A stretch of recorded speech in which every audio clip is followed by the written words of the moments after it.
Les libertés sont en plein recul au Cameroun, liberté d'expression, liberté de presse, liberté d'opinion.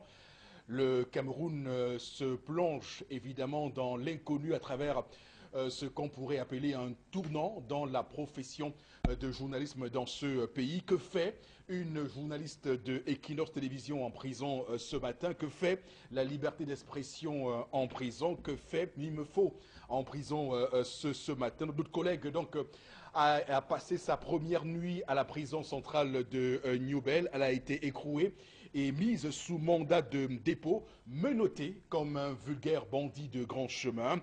En tout cas, on lui reprochait dans la convocation qui lui a été faite la semaine dernière deux faits précis, propagation de fausses nouvelles telles que le stipule ou le dispose, si vous voulez, le Code pénal camerounais en son article 133, mais également la cybercriminalité en son article 78, comme le dispose là encore la loi sur la cybercriminalité.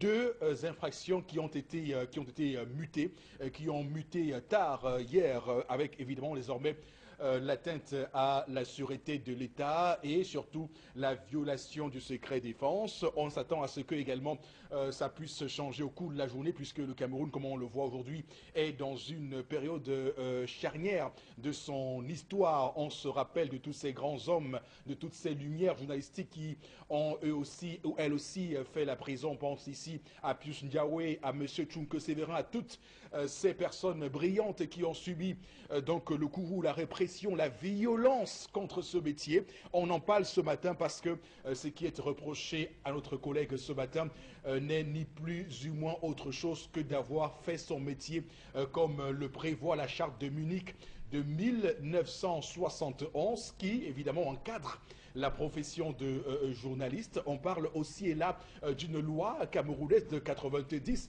sur la communication sociale qui là aussi aménage une protection claire pour les journalistes. Mais aujourd'hui, on est clairement dans ce que certains appelleront sont-ils devenus fous? Que veut le Cameroun avec ce recul? On le voit très bien de nos libertés. Et on parle aussi de cette information relayée par notre collègue concernant la mort du missionnaire américain Charles Truman Wesco, mort qui avait, souvenez-vous, suscité l'émoi et beaucoup d'interrogations. Et les journalistes, là encore, étaient là pour dire des choses et pour rassurer l'opinion après l'évolution graduelle de l'information, puisqu'elle avait graduellement traité l'information. Donc, madame, messieurs, nous sommes de retour en ce matin, puisque hier on parlait des libertés, on parlait encore des journalistes qui sont aujourd'hui menacés. On en parle encore plus ce matin, puisque le Cameroun et son histoire est en marche. D'abord, j'aimerais, comme chaque matin, introduire le panel. D'abord, vous, monsieur Bachoucha Label, bonjour et bienvenue.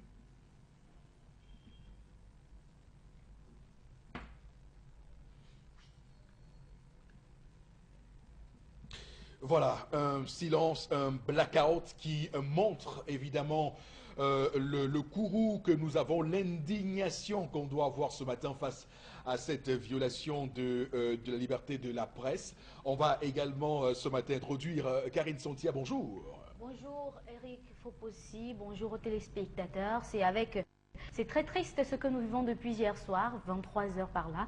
Et on va dire que la revue des réseaux sociaux sera consacrée totalement à Mimi Mefo, à ce cas-là. On pourra en parler sur ce plateau avec les deux panélistes.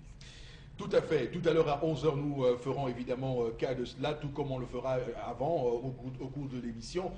Également ce matin sur le plateau, Bombok Bengan, bonjour et bienvenue. Bonjour, monsieur Fopossi-Negou. Bonjour à vos chers téléspectateurs. On croyait que le livre intitulé Le procès de Franz Kafka était une simple œuvre littéraire. Non, nous vivons ces choses dans la réalité. Et la réalité, nous la vivons au Cameroun. Mimi Mefo, inculpé pour quelque chose, arrivé devant le tribunal, on lui inculpe plutôt une autre chose.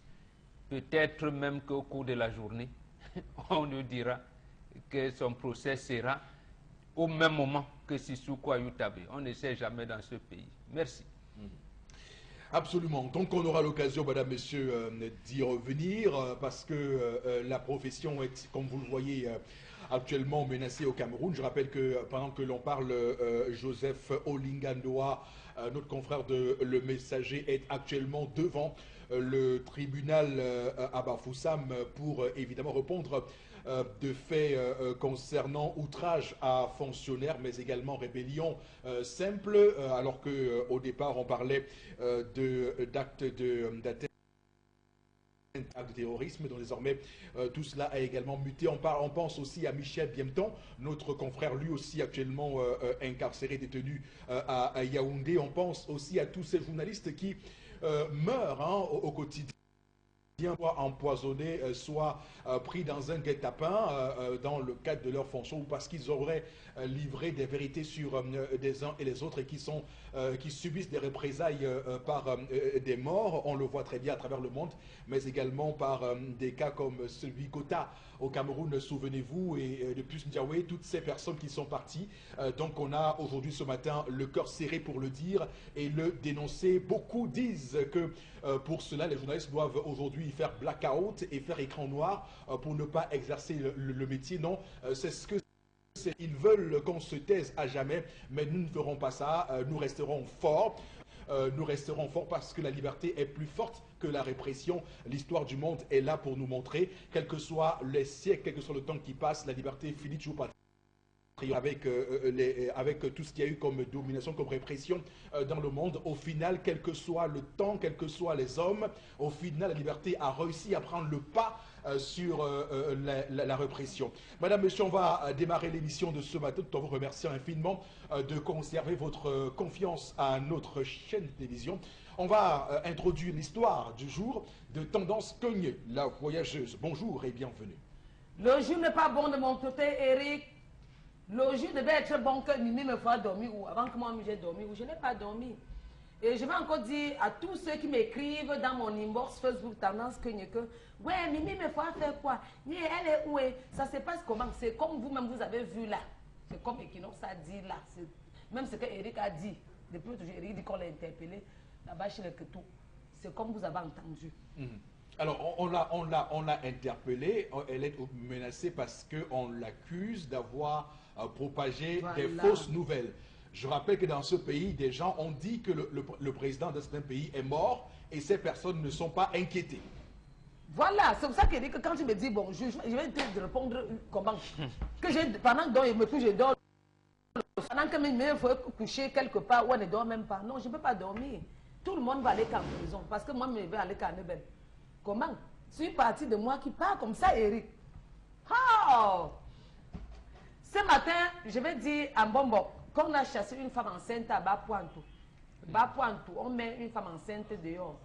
Non, là, c'est Est-ce qu'on chasse une femme enceinte? Non, là, j'ai dit déjà non. C'est quoi ça? Non, on n'a pas Mbombo. Non, on ne chasse pas une femme enceinte. C'est terrible, c'est criminel. Madame Point, mère de 5 enfants, qui est enceinte du 6e. Comment? Monsieur a mis ces choses dehors, que tu as trop déconné. Tu as dégamé. Je ne peux pas. Non, comment? Même si elle fait quoi? Elle dit qu'elle est fille unique. Comment? Qu'elle va accoucher jusqu'à accoucher même ses intestins. Si elle peut. Elle a fait quoi de grave comme ça? Non, elle n'a rien fait de grave. On sait que monsieur, il avait fait son bilan. Bref, ils ont causé ensemble. D'après ce que les deux m'ont expliqué, quoi. J'ai dit qu'elle attend d'abord ta décision, oui. La décision des téléspectateurs, avant de bouger. Parce que je lui ai demandé d'aller rester chez sa belle-mère. Son beau-père ne vit plus. Je lui ai dit que fonce chez ta belle-mère. Ne dis à personne, descends seulement chez ta belle-mère là-bas à Bapuantou. Dès que moi on réagit, dès que les téléspectateurs réagissent, tu sais comment tu vas prendre ta décision. Son époux dit que, parce qu'elle-même, elle est fille unique. Donc sa mère elle va coucher seule comme ça, n'a pas de petits frères, ni de grandes soeurs, ni de... Elle est sortie fille unique. Et elle me dit que, wow, si Dieu lui donne la possibilité d'accoucher, sans qu'on ne le père, d'accoucher normalement, de tomber enceinte autant de fois qu'elle peut, pourquoi ne pas accoucher? Mais c'est aussi de son côté dit que nous, son bilan dans la vie, qu'il avait dit qu'il va faire 4 enfants, point. Madame a déconné en faisant le 5e, qui ne voulait même pas. Elle a dit qu'il ne voulait pas le 5e enfant. Elle a porté la 5e grossesse, 5e enfant. C'est passé. Monsieur a géré. À l'heure que je te parle à peine bonbon, elle a dit à son époux avant, tu sais que ouais, bé, j'ai un retard. Je lui ai dit que non, tu vas, le retard, je ne suis pas d'accord. Comment? Tu as un retard, comment? Qu'est-ce qu'on s'était dit? Il a même donné l'argent que va à l'hôpital faire des trucs de blancs, c'est le planning qui est. Oui. Planning familial, quoi. Le planning familial. Voilà, enfin, je me retrouve que va à l'hôpital faire le planning familial. Elle a pris l'argent, elle n'est pas partie à l'hôpital. Donc, elle est encore tombée enceinte, 6e enfant. Je lui ai dit que non, que pardon. Tu ne veux même pas entendre que elle a d'abord violé la loi, sa loi d'enfant que tu as violée. Je ne suis pas là. Donc, comme tu es pas de chez moi, là, pas seulement. À cause de l'enfant, là, tu donnes n'importe quel nom, mais je ne suis plus d'accord. Et à l'heure où elle a pleuré devant moi en disant que, ouais, je veux bien accoucher mes enfants. Quand il y en a pour un, attends. Il y en a pour deux. Il y en a pour deux. Voilà, c'est le gros mot qu'elle m'a dit, que, ouais, maman. Comment tu as fait ça? Elle dit que non, maman, non. D'ailleurs que j'accouche moi très bien. Pourquoi ne pas accoucher? Je préfère accoucher. Elle dit qu'elle va accoucher sa grande soeur, accoucher sa petite soeur, accoucher sa conseillère autant de fois. Monsieur dit qu'il ne peut pas. Donc elle est dehors comme ça parce qu'elle est enceinte. SOS au service social. On a cherché une femme pour Anto parce qu'elle est enceinte du 6e enfant. Le collectif des avocats vont réagir pour cette affaire. Oui, je sais que vous me regardez. Je m'arrête là, Eric. Je vous reviens après. Alors, ce monsieur écoute beaucoup trop Emmanuel Macron, le président français. Oui, j'ai l'impression. Il écoute beaucoup trop.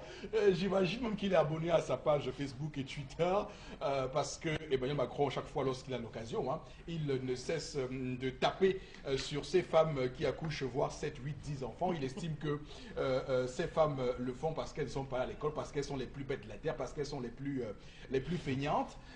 Et donc, il estime qu'une femme normalement constituée, une femme intelligente, ne peut pas de son plein gré accoucher plus de 2 enfants. Donc c'est ça la conception de Emmanuel Macron, le président français, lui qui est d'ailleurs empêtré dans une affaire où il a sûrement remis en selle le maréchal Pétain. Vous savez, maréchal Pétain qui est le collabo qui a donc aidé Hitler à mettre la France et les Juifs sous domination. Lui qui a reconnu la force de Pétain lors de la guerre mondiale de 14-18. Souvenez-vous que cette semaine on est en train de célébrer justement le 100e anniversaire de la fin de cette guerre-là. Donc il a dit ça et du coup ces propos font polémique en France. Bon, c'est pas lui qu'on parle ce matin. On parle bien évidemment de cet homme qui a commis l'irréparable. Bobo Bengan, quelles sont vos observations de l'histoire de ce matin? Observations très attendues, j'aimerais dire.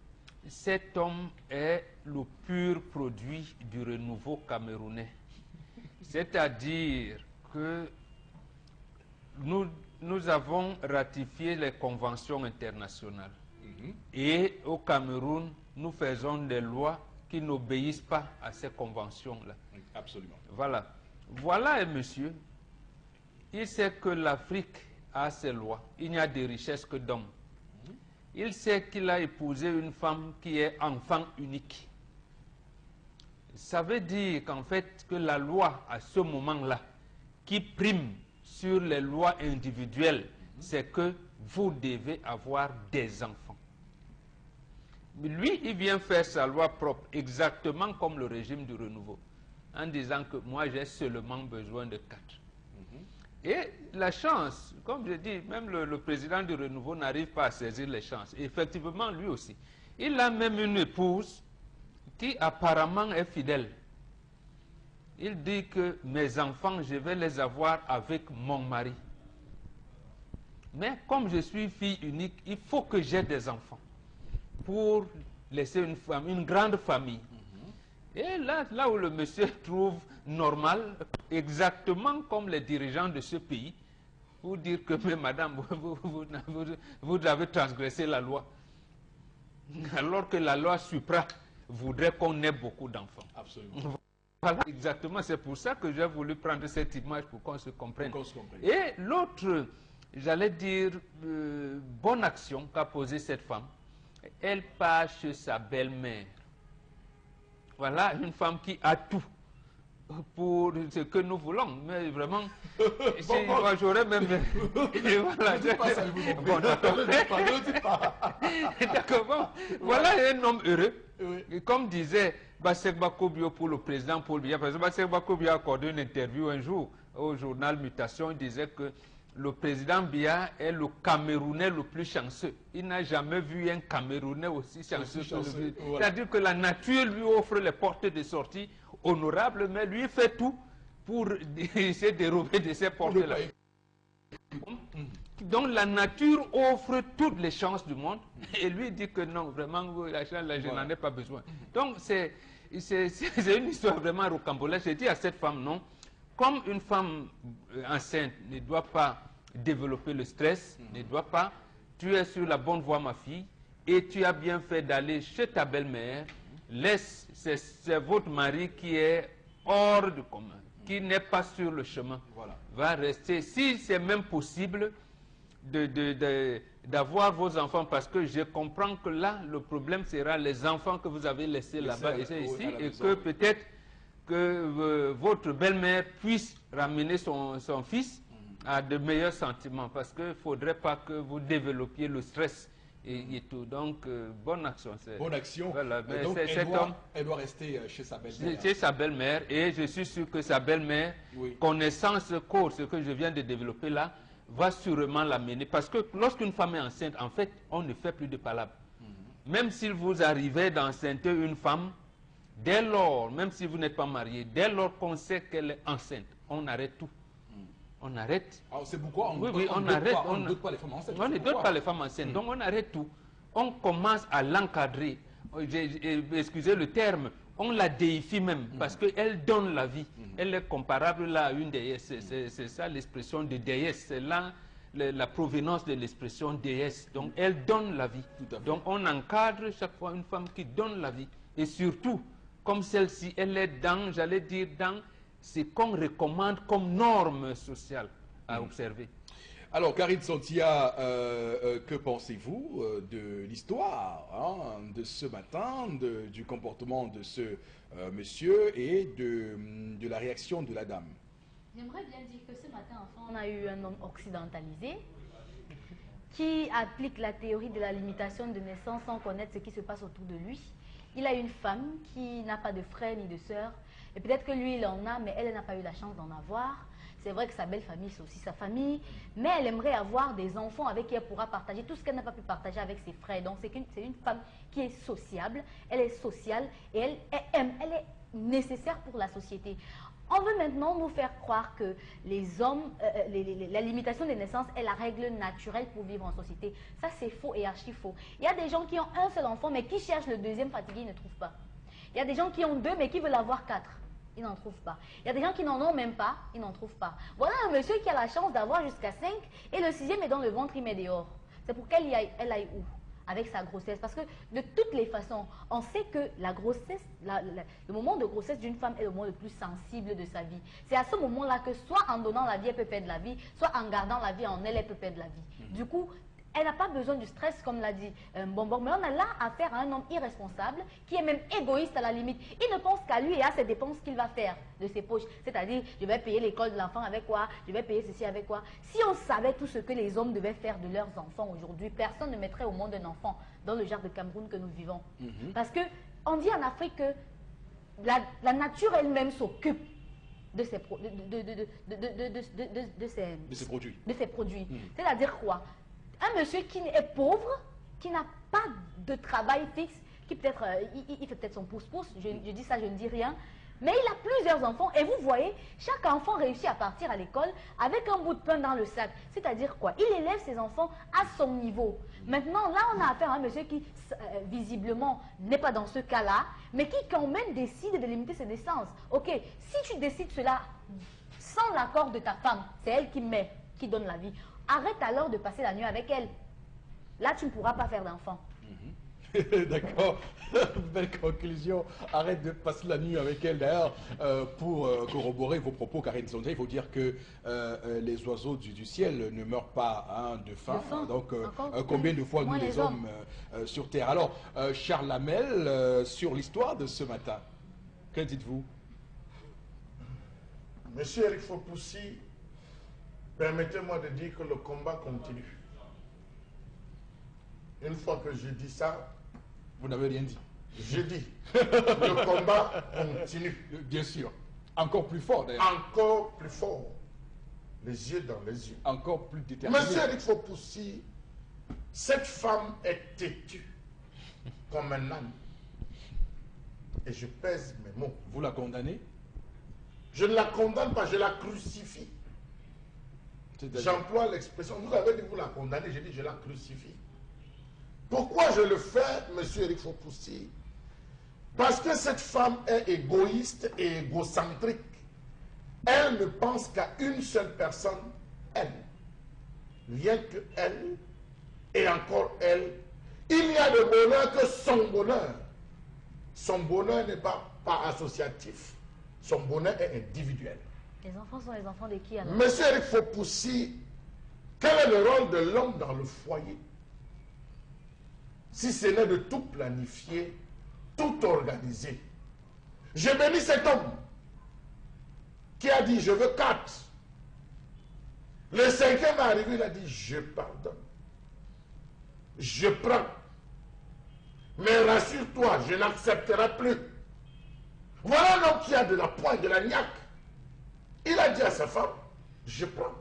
Je n'ai pas voulu, je n'ai pas souhaité. On prend. Mais sache que tu devras tout faire pour empêcher qu'il y ait un 6e. L'homme n'est pas un mathématicien, encore moins un physicien ou un chimiste nucléaire pour connaître les périodes fécondes de sa femme. Oh que non. Oh que si.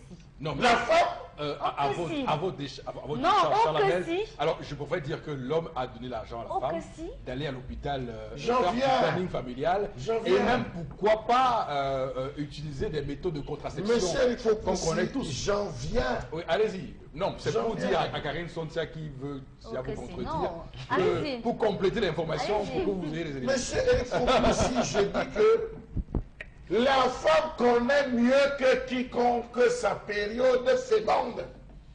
Ça toujours. Les stratégies de Bantou, c'était quoi, monsieur Eric Fopoussi? Lorsque la femme vous glace trop le dos dans la nuit, fuyez. Ça me rappelle quelque chose. C'est ça, on dit, lorsque la femme vous glace trop le dos dans la nuit, Oui. fuyez. Si vous ne voulez point affronter, fuyez. C'est ce qu'on savait, monsieur Eric Fopoussi. Raison pour laquelle l'homme s'arrangeait, d'après les principes, d'avoir une saison pour les femmes. Ça le permettait de jongler et d'éviter les grossesses, monsieur Eric Fopoussi. D'où la polygamie. D'où la polygamie, Ah monsieur Eric Fopoussi. Donc, je veux dire donc que voilà un homme qui décide donc d'aimer la femme. Quand les Sontia nous dit, ça ne dérange pas, la nature s'occupe de chacun de ses produits, mais vous oubliez qu'il va devenir mendiant. Vous oubliez qu'il va nuire. Ce n'est pas le voisin qui va mettre le sac, qui va mettre le pain dans le sac des enfants tous les matins. Ce n'est pas son cousin qui va abandonner les siens pour venir s'occuper. On pourra le faire 1, 2 fois, mais ce ne sera pas permanemment et continuellement. L'autre chose, monsieur Eric Fopoussi, dans le contexte des Bantous, il y avait les champs, il y avait plusieurs femmes. Elles s'occupaient à faire les champs. Il y avait le grenier familial, la nourriture ne manquait pas. Et l'école n'était pas aussi chère, monsieur Eric Fopoussi. Oui. L'école n'était pas aussi chère. Le Cameroun n'était pas aussi mal gouverné. Mal gouverné à cette époque, à Oui. l'époque, à notre époque. Aujourd'hui, vous allez faire 2 enfants, 3 enfants, 4 enfants. L'école minimum, les gens ont tous rejeté, vomi l'école publique. L'école privée minimum coûte 150 000, 100 000, 97 000. Vous avez 4 enfants, vous faites 97 000 fois 4. Ça fait combien? Avez-vous les revenus? Vous allez passer le temps à téléphoner que tel n'est pas là à l'école. Pendant tel n'a pas de cahier, tel n'a pas de stylo. Je pense que l'homme a voulu, pour rester dans le contexte occidentalisé, l'homme a voulu limiter. Il a accepté un 5e en disant, ce 5e peut me permettre de pouvoir gérer un certain nombre de situations, mais un 6e, ça sera trop. Parce que n'oubliez pas, chaque mois pour un enfant, c'est un budget. Chaque mois, c'est un budget. Vous ne vous rendez peut-être pas compte, il faut le goûter, il faut ci, il faut qu'il mange, il faut qu'il ait des loisirs, il faut... C'est un budget qu'il faut savoir dégager. L'autre chose, c'est que la femme ne fait rien. Elle n'a qu'une seule fonction, reproductrice. Vous parlez comme un scientifique. Elle ne fait rien. Comme un biologiste. Elle n'a qu'une seule fonction, reproductrice. Ça veut dire que c'est une femme qui connaît son cycle et qui aime trop gratter le dos de son mari. Bon. Malheureusement, Non. c'est un homme qui est fidèle. Je finis. Soyez indulgents. C'est un homme qui est fidèle. Ça prouve qu'il est fidèle. Il n'a Dieu que pour sa femme. il n'a de plaisir que le corps de sa femme. Voilà pourquoi il ne lésine pas. Il ne résiste jamais. Il ne résiste jamais, monsieur il faut possible, Voilà. à cette envie de pouvoir faire plaisir à sa femme, sans savoir qu'en allant faire plaisir, C'est un piège. C'est un piège. Merci beaucoup, Charles Hamel. Alors, Karine Zantia va oui, rebondir. par rapport à ce que Charles Hamel dit, j'aimerais commencer par dire qu'on a de richesses que d'hommes. Et l'enfant que cette femme accouche, ce n'est pas lui. On a de richesses que d'hommes, autant pour moi. Et l'enfant que cette femme accouche n'est pas son enfant à elle. Ce n'est pas son enfant à elle seule. C'est l'enfant d'un homme. Et maintenant, dire qu'il va penser aux dépenses, ainsi de suite. Je pense que nous ne sommes plus au siècle dernier où les femmes devaient rester à la maison et tout. C'est une femme qui a les deux mains, elle n'est pas handicapée. Maintenant, il peut dire, ok, voilà l'enfant, qu'est-ce qu'on fait? Il va falloir que pour compléter nos dépenses, tu puisses faire une activité pour qu'on puisse en sortir. Qu'on ne dise pas qu'elle est têtue, elle est tout. Ok, elle est têtue, on la met dehors parce qu'elle est enceinte. Ça s'explique comment? Ça ne s'explique pas parce que dans n'importe quel service social, on n'admet pas qu'un homme mette une femme dehors avec la grossesse, peu importe le nombre de mois. Quel que soit le crime. Peu importe le crime. Il n'y a pas une heure pour punir. Mais il y a un moment pour punir. C'est pas un enfant, cette femme. C'est sa femme. C'est la personne qui partage sa vie. C'est la plus bonne des punitions qu'un homme puisse donner à sa femme. La plus bonne. C'est-à-dire la mettre dehors? Oui, la mettre dehors. Non. C'est la pire des punitions. Il n'y a pas que de violence physique. Taxez-moi de tous les noms. Mais non. Mais lorsqu'il faut savoir, il faut prendre certaines décisions, il faut le prendre à un moment donné sans état d'âme. On parle ici de la gestion du foyer. On parle ici de la gestion de l'avenir. On parle ici de la construction d'une vie.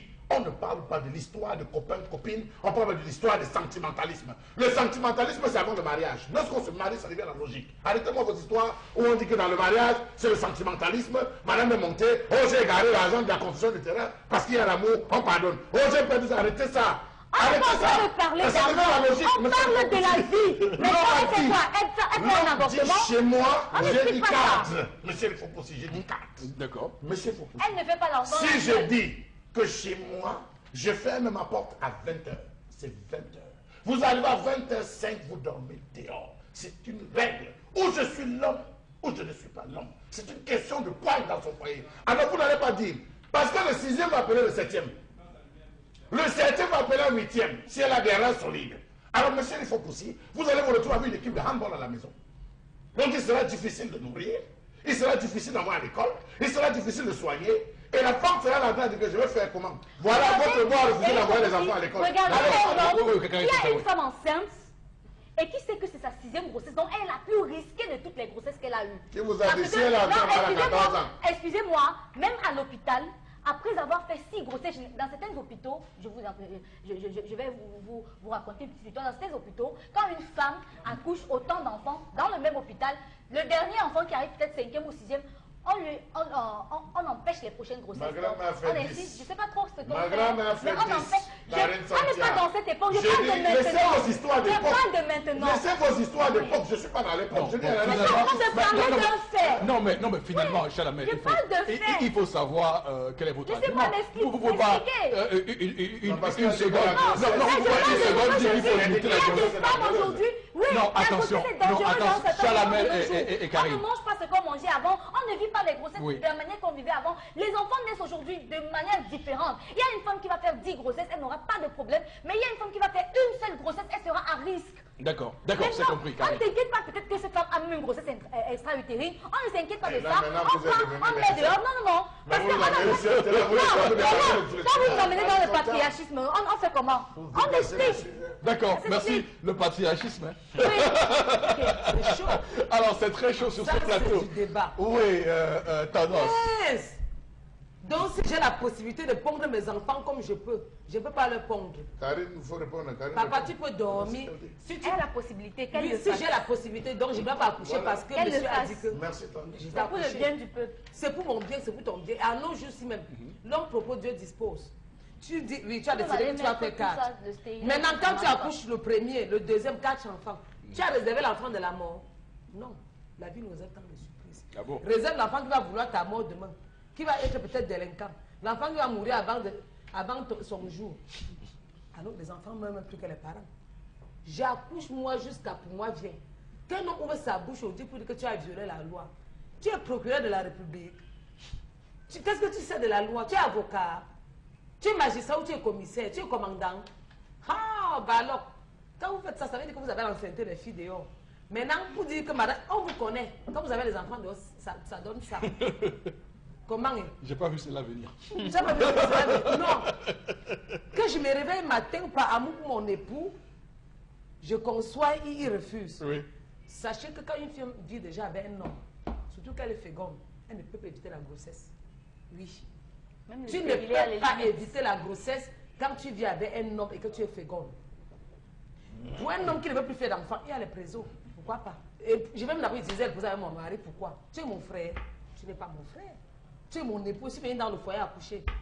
Quand on accouche, on insulte. Bordel, tu remets à bordel. En accouchant même, ça devient ça. Je veux convoquer toute la famille de ça.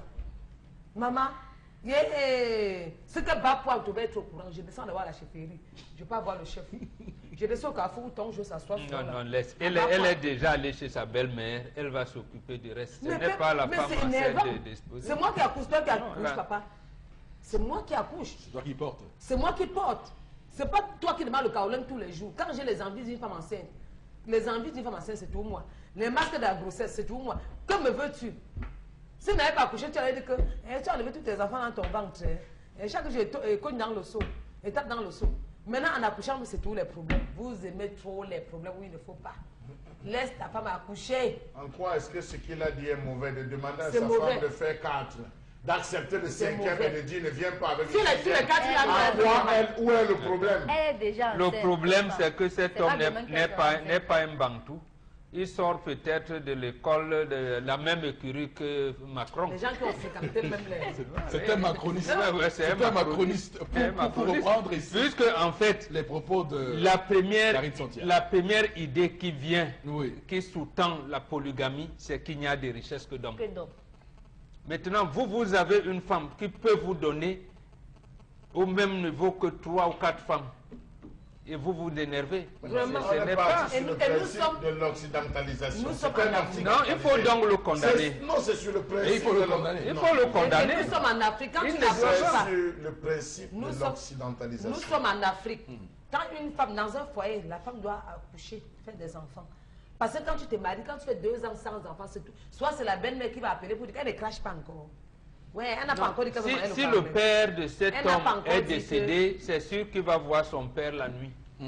En lui disant, ma fille est où? D'accord. Va la chercher. Donc, Ok, merci beaucoup. On On va... dit qu'il y a la possibilité, ne On va... pas parce que tu te Merci Tendance. On va clairement, Oui, le mariage est fini. madame, messieurs, nous livrer à l'autre séquence de l'émission consacrée à vos différents messages. Karine Sontia. J'encourage cette femme. Le Cameroun est vide. On doit peupler. On doit prendre exemple sur la Chine. Dieu a dit allez multipliez-vous. Herman de Douala qui nous envoie Ou ce même le Nigeria. message. Le Nigeria est à Voilà. 180 millions d'habitants, pays le plus peuplé du continent africain. Avec 1 million, vous vous en sortez déjà. Avec 8 millions de pauvres, pour ajouter.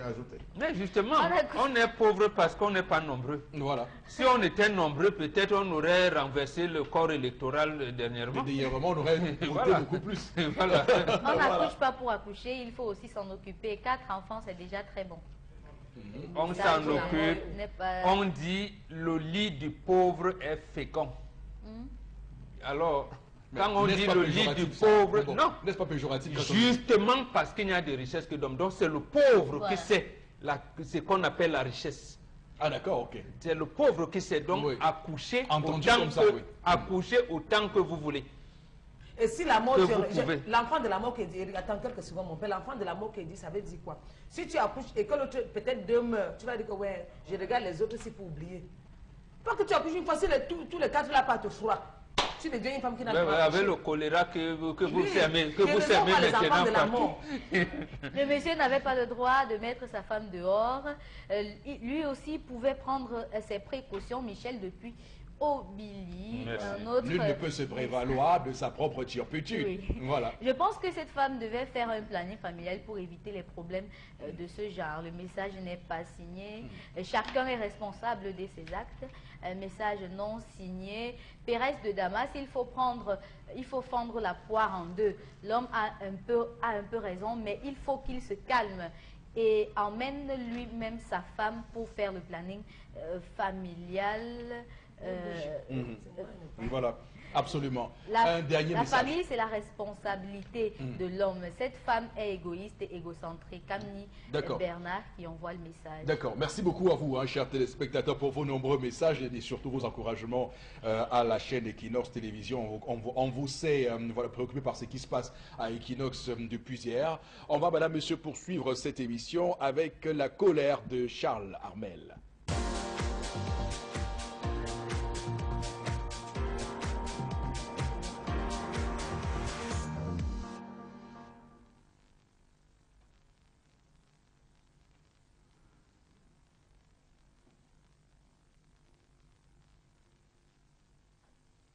Je m'interroge ce jour sur la question des multiples obstacles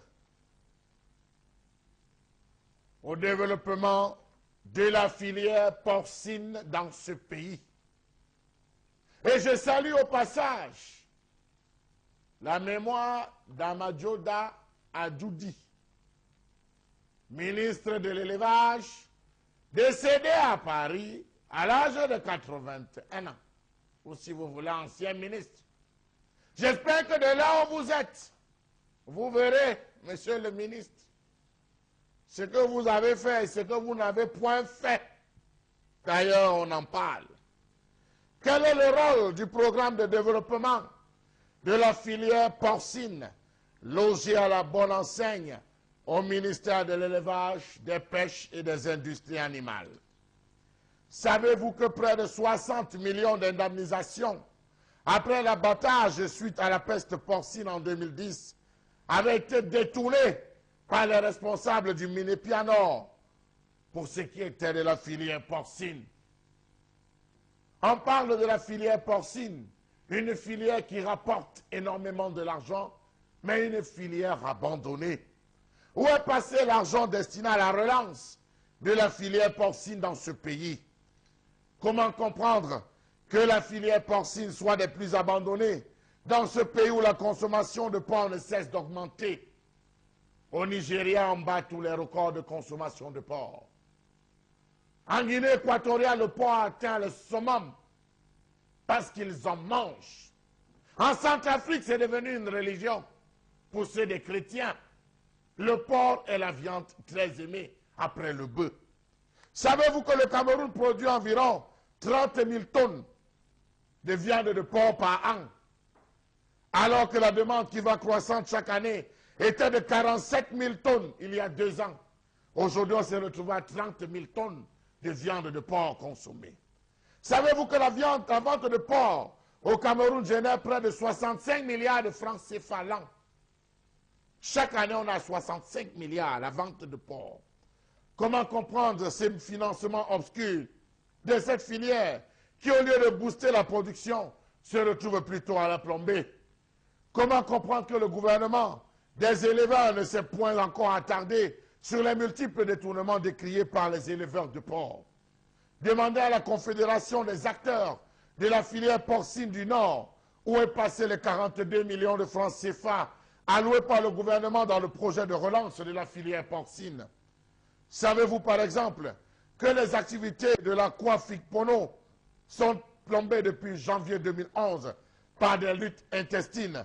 Pourquoi est-ce que les soi-disant relances ou la soi-disant relance de la dite filière n'a jamais démarré? Savez-vous tout ce qu'on peut faire avec la viande de porc?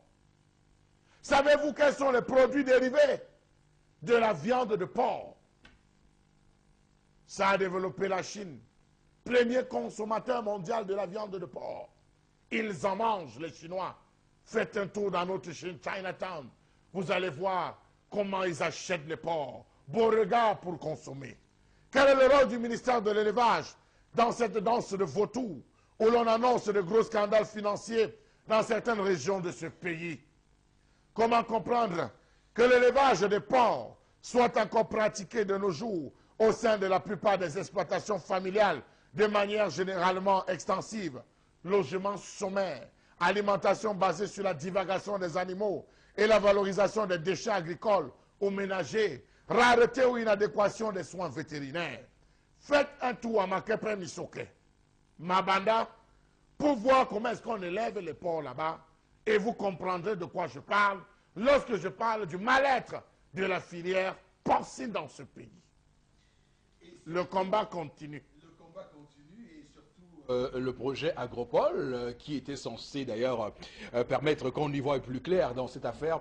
Je voudrais également à votre suite ne pas penser à l'ancien ministre de l'élevage mais penser à l'actuel, Dr Taïga, qui doit bien aujourd'hui nous regarder et nous écouter. Pour lancer ce cri pour cette filière. Le Cameroun ne peut pas être en retrait de ce qui se passe ailleurs. Vous avez évoqué ici les cas des pays comme la Chine ou le Nigeria. Pourquoi le Cameroun ne se mettrait pas dans cette dynamique aussi pour pouvoir et donc faire émerger une filière porcine digne de ce nom, digne du Cameroun. D'ailleurs, le Cameroun en la matière est quand même, on va le dire, et Chalamel, c'est important que je fasse cette précision, il y a dans ce Cameroun une construction mentale qui veut qu'on stigmatise ceux qui aiment manger le porc ou ceux qui élèvent les porcs. Souvenez-vous de ceux qui parlent de beau regard, de ceux qui estiment, qui parlent de sale porc, de ceux qui utilisent des termes dans ta porcherie. Donc, le rapport que certains Camerounais ont avec l'élevage du porc et même de la filière porcine est un rapport de nausée. On se bouche le nez, ne passe pas par ici avec le porc. Et d'ailleurs, un chanteur illustre avait chanté on se moque de la viande du porc, mais on mange bien la viande du porc. Donc, c'est le paradoxe qu'on tous les soirs, qu'on va remarquer. Les différentes rues de la joie. Regardez comment les morceaux de viande de porc se vendent. Donc voilà où on en est au final. Oh, Bengan, comment vous appréciez justement la situation de la fille au Cameroun aujourd'hui? D'abord, il faut remarquer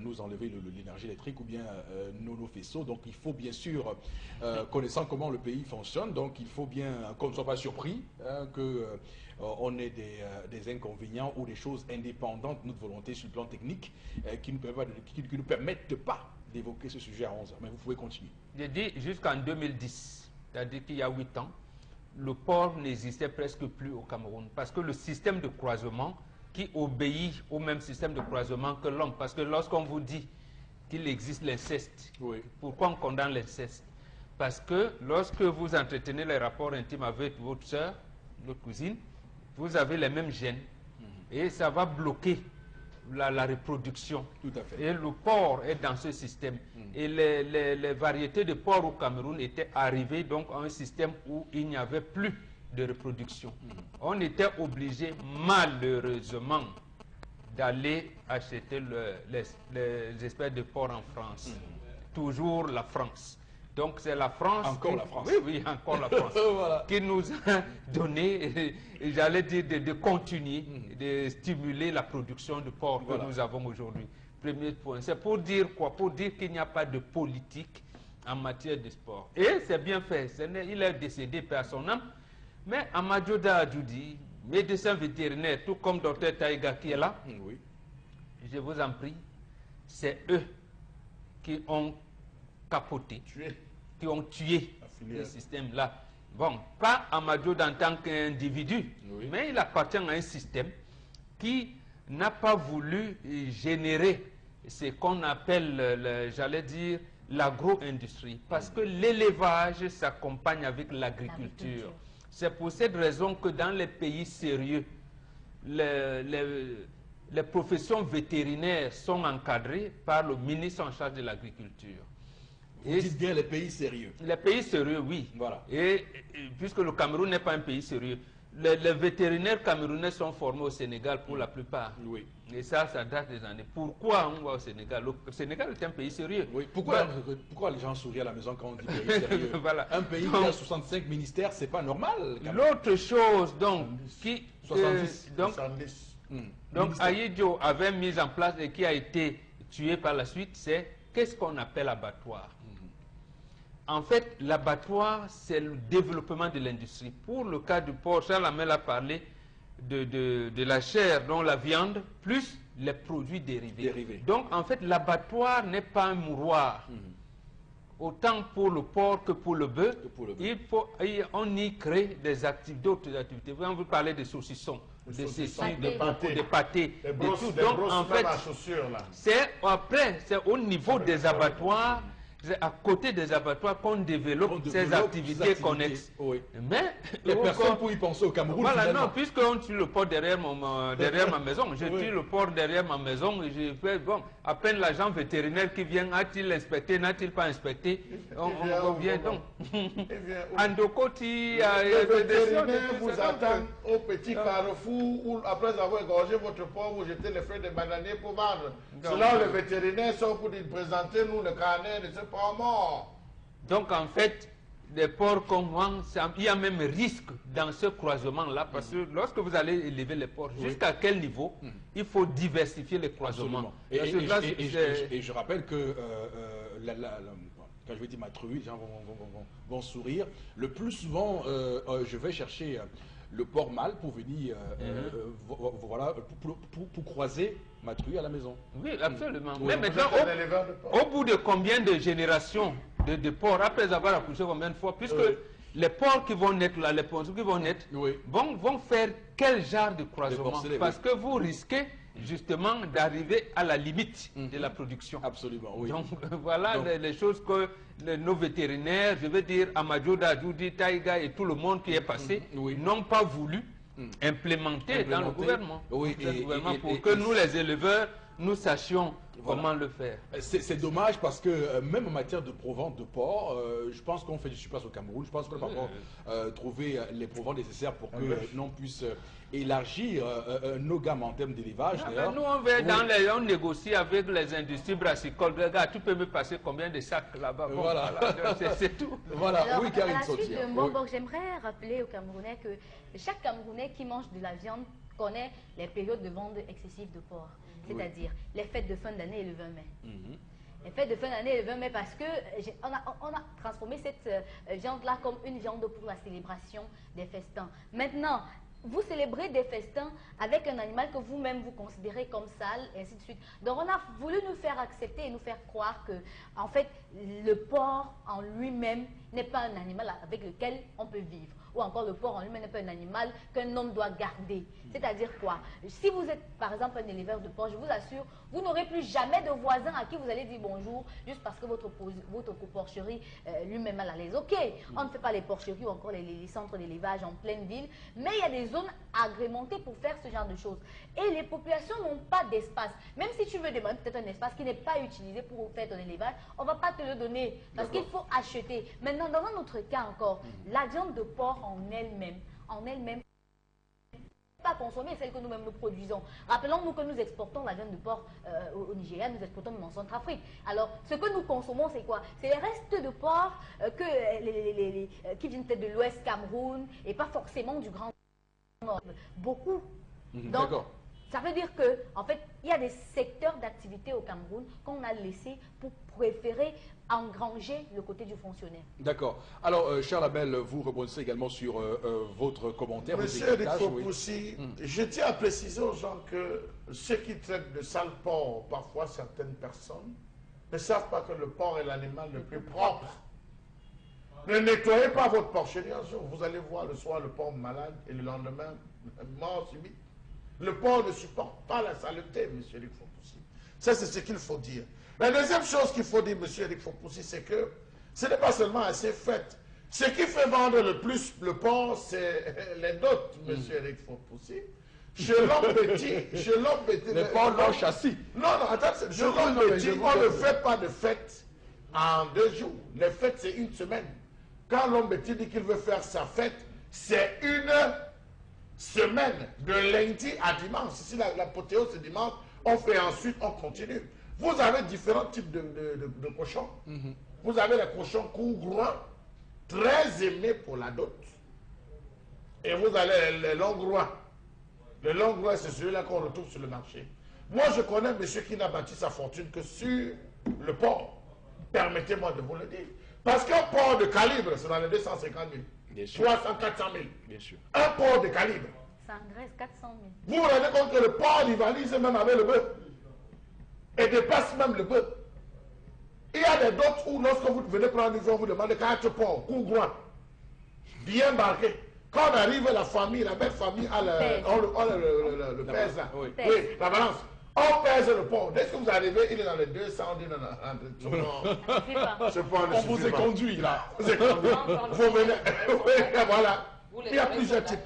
Donc, Donc, monsieur, il faut aussi, des gens se sont fait une vie sur le porc. Oui. Le centre, le sud n'élève pas le porc comme le nord.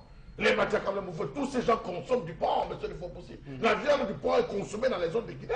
Ils mangent le porc. Franchement. Nous, on s'amuse ici avec l'élevage. Pour un peu que vous voyez quelqu'un faire l'élevage du porc, si on ne vous compte pas l'expression, tu es un tcham. Voilà l'expression, tu es un Bouddha. On ne te mettra à dire, est-ce que c'est seulement les tchangos, les Bouddhas qui font l'élevage de porc dans un pays comme celui-ci? Je dis non, tout le monde fait l'élevage de porc. Faites un tour à Mangoulé. Allez à Mangoulé, sur l'axe de Yabassi, monsieur il faut possible.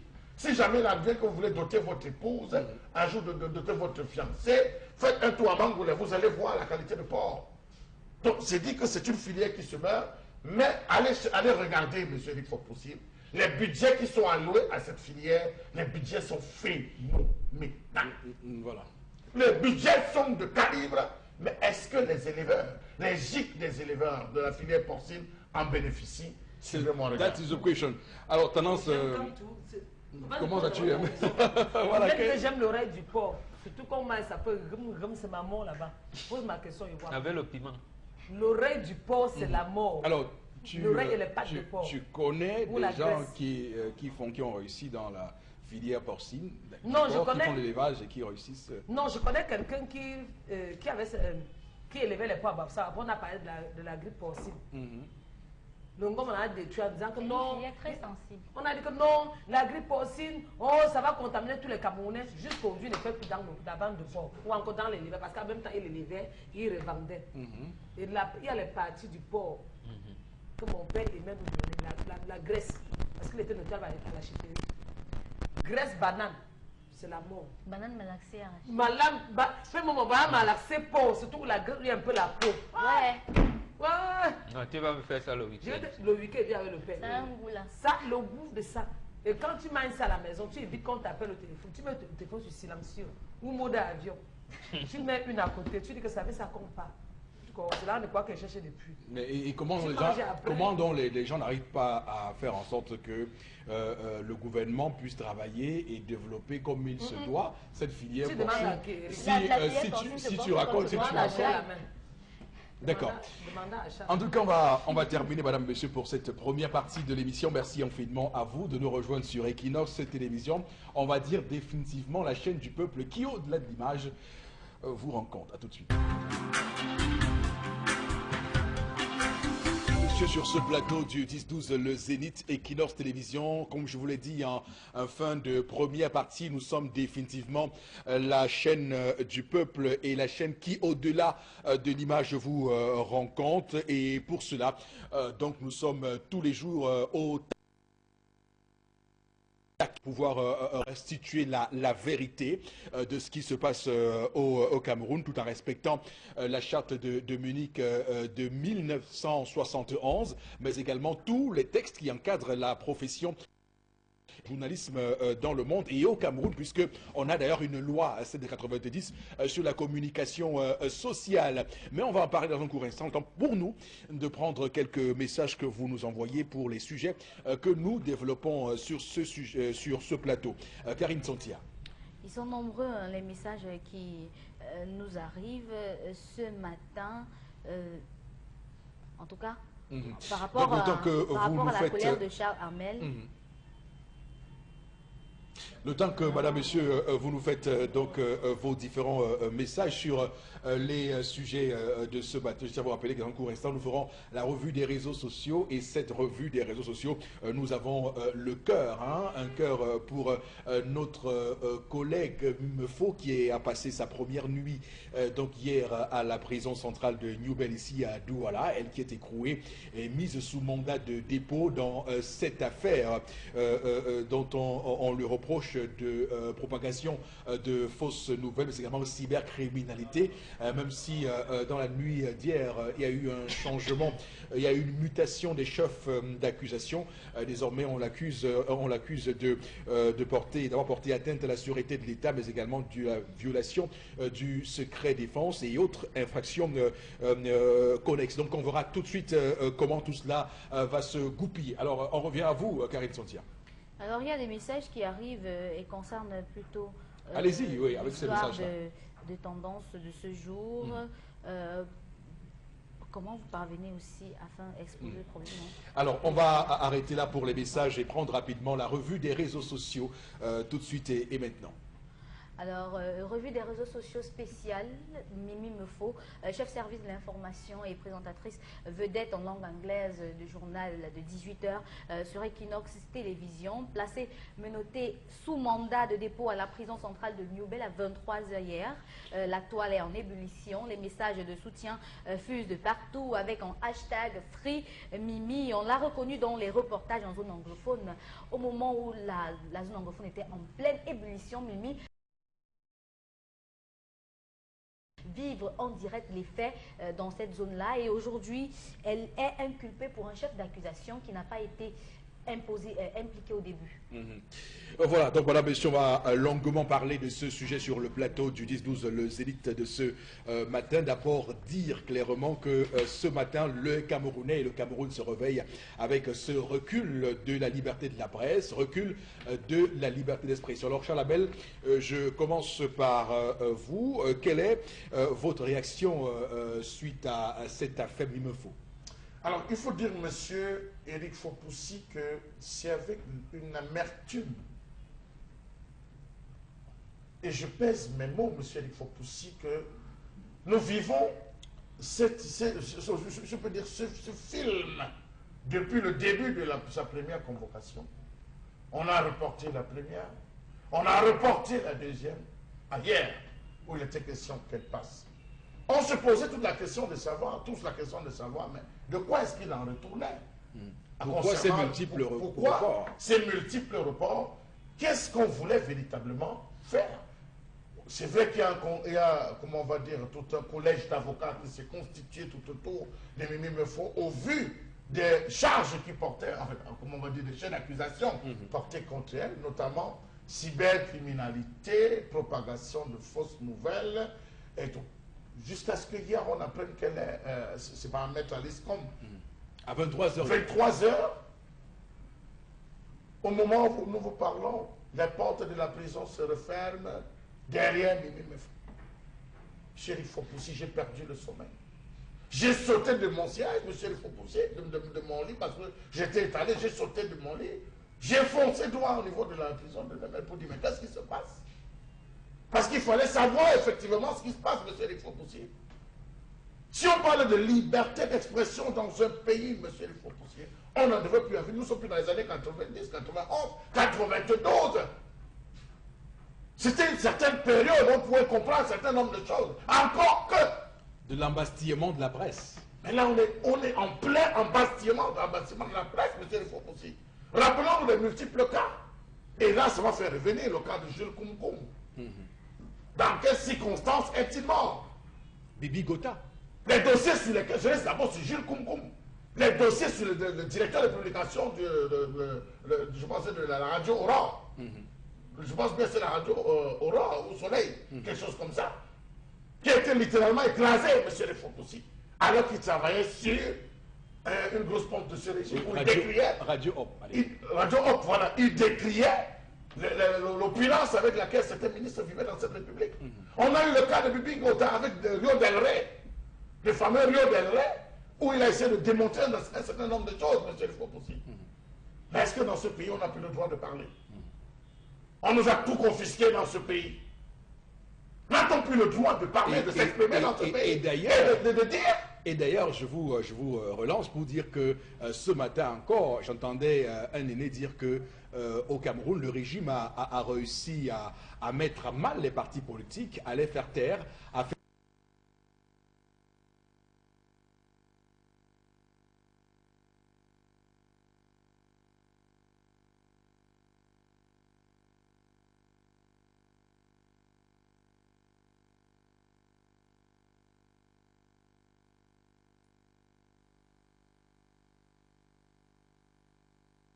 Comment les Oui. fonctionnent.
Donc ce matin, il y avait un aîné qui me faisait donc cette remarque en disant qu'au Cameroun, le régime a réussi à embastiller les partis politiques, à embastiller les syndicats, et que le seul contrepoids qui restait jusqu'ici, la seule voie d'indépendance dans ce pays restait la presse, laquelle presse ce matin donc est actuellement d'être ainsi fusillée, et on se rend compte que dans un pays où on veut faire taire tout le monde, dans un pays où on veut mettre tout le monde hors d'état de nuire, qu'est-ce qui va nous rester enfin? Donc c'est ça la question, et c'est en cela que je voulais vous relancer la messe. Il faut dire que ce matin, nous avons ceci que nous présentons aux Camerounais, libérer Mimefo. C'est important parce que on ne peut pas, madame, monsieur, ce matin, rester sourd à cela. On ne peut pas rester ce matin indifférent à la souffrance d'une journaliste qui a fait uniquement son travail et de manière graduelle. Je rappelle qu'elle avait à l'époque relayé l'information sur l'assassinat du pasteur américain. Elle avait commencé par donner la première source d'information qui était l'agence de presse CNA. Après, elle est revenue avec le sentiment de la famille et enfin le communiqué spécial, le communiqué du porte-parole de l'armée, mais également les propos du ministre de la Défense. Mais sauf que désormais, tous ceux qui sont les turiféraires du régime mettent l'accent uniquement sur ce premier tweet précis. Donc c'est un véritable problème. Bon, Bengan, comment vous avez réagi et comment vous réagissez après l'incarcération, il faut le dire, à la prison de New Bell de notre collègue Mimefo?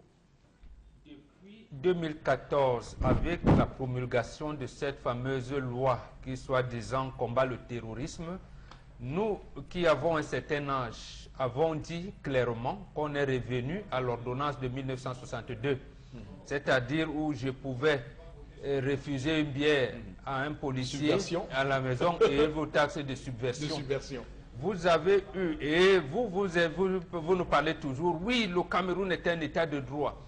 Le Cameroun est un état de droit. Et d'ailleurs, hier, je vous ai en voulu parce que vous avez dit que nous sommes dans une dictature. Voilà. Hier, justement, on n'était pas d'accord sur le fait que vous étiez en train de dire que le Cameroun est une dictature. Et je disais, non, on est quand même une démocratie. Voilà. Et voilà. Donc, voilà le problème. Regardez le fait. Maître Ndok qui marche à côté de la route, avec un groupe de citoyens, ils n'empêchent personne. On les juge, on les inculpe par rapport à cette loi de 2014. Alors qu'il existe une loi de 90, la loi numéro 90/055 qui régit les manifestations publiques. Mimi fait un travail de journaliste, c'est-à-dire elle donne l'information en citant la source. Selon tel CNA a dit que. Après elle revient, a dit le gouvernement, le porte-parole de la défense demande l'information en disant voici le communiqué de porte-parole du ministère de la Défense. Après elle revient en disant tiens, on dit que le pasteur, le missionnaire est décédé au cours d'un échange. Elle cite chaque fois les sources de l'information. Et en quoi, j'allais dire, le terrorisme vient faire, ou la cybercriminalité vient faire là-dedans.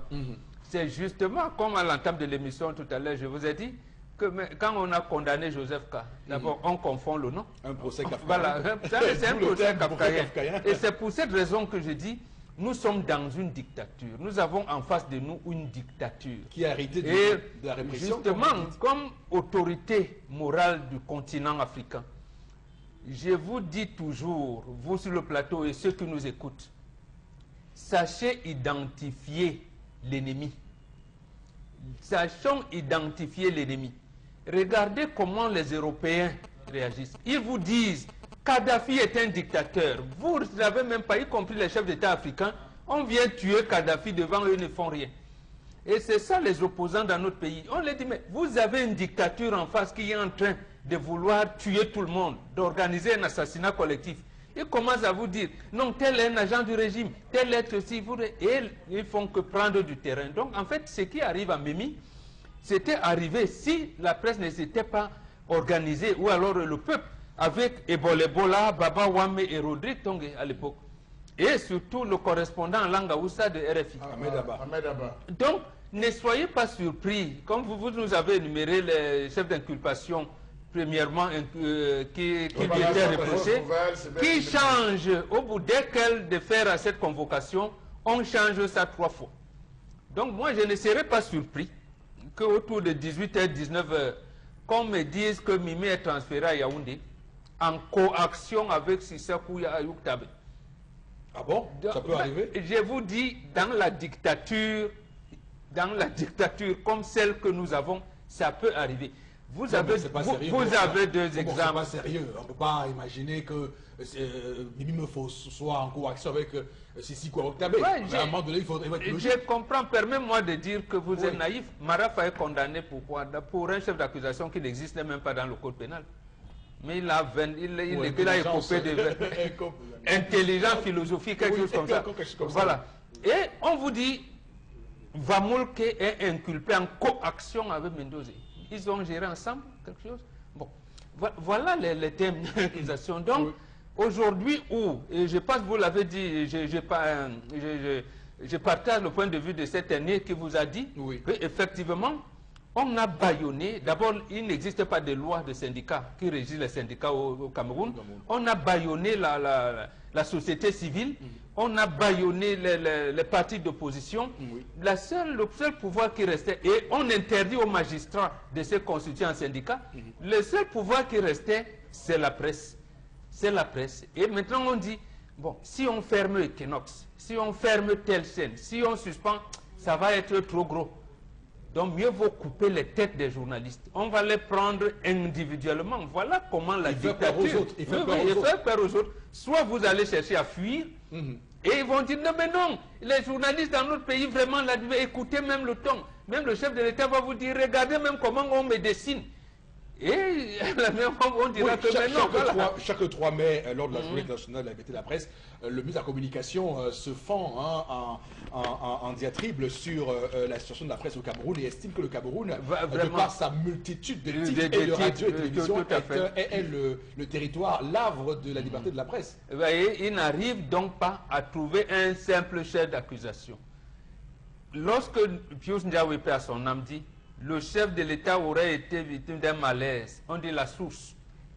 Il dit, je ne donne pas. Mimi dit, le missionnaire américain, selon CNA, a été assassiné par. Selon CNA, c'est au cours d'un suite d'État. Elle cite la source, on dit qu'elle tente de déstabiliser les institutions de la République. C'est quand même, c'est trop gros. Tout à fait. Mais maintenant, et personne n'implique la source, puisqu'elle donne la source. D'accord. Elle n'a même pas donné, elle n'a pas cherché à être convoquée devant à la Légion des gendarmeries pour donner l'article qu'elle rédige, la dépêche qu'elle est accompagnée de la source. De la source. Mais on estime qu'elle a mal fait son Alors, travail. Bon, donc, ce qu'il faut dire, c'est que, comme je l'ai dit d'ailleurs, ce qu'on lui reproche, même si là on n'est pas d'accord là-dessus, propagation de fausses nouvelles au départ, je rappelle que c'est l'article 133 du Code pénal, la peine qu'elle encourait était de 3 mois à 3 ans, donc pas vraiment très conséquent, mais également cybercriminalité, article 78 de la loi sur la cybercriminalité, la peine qu'elle encourait était de 1 an à 4 ans. Donc, quand Limefo va à la convocation de la gendarmerie hier, elle va répondre de ces deux chefs d'accusation, ces 2 infractions avec ses avocats. Normalement, il est question pour eux de prouver que là, dans ce qu'elle a fait, il n'y a rien qui constitue une cybercriminalité, ni plus ni moins une provocation de fausses nouvelles. Alors, on est certain que même si après, on considère qu'elle a commis, qu'il y a des forts indices qui permettent d'établir qu'elle a commis ces infractions, normalement, c'est le tribunal pénal international qui doit connaître l'affaire. Un tribunal civil et pas un tribunal militaire.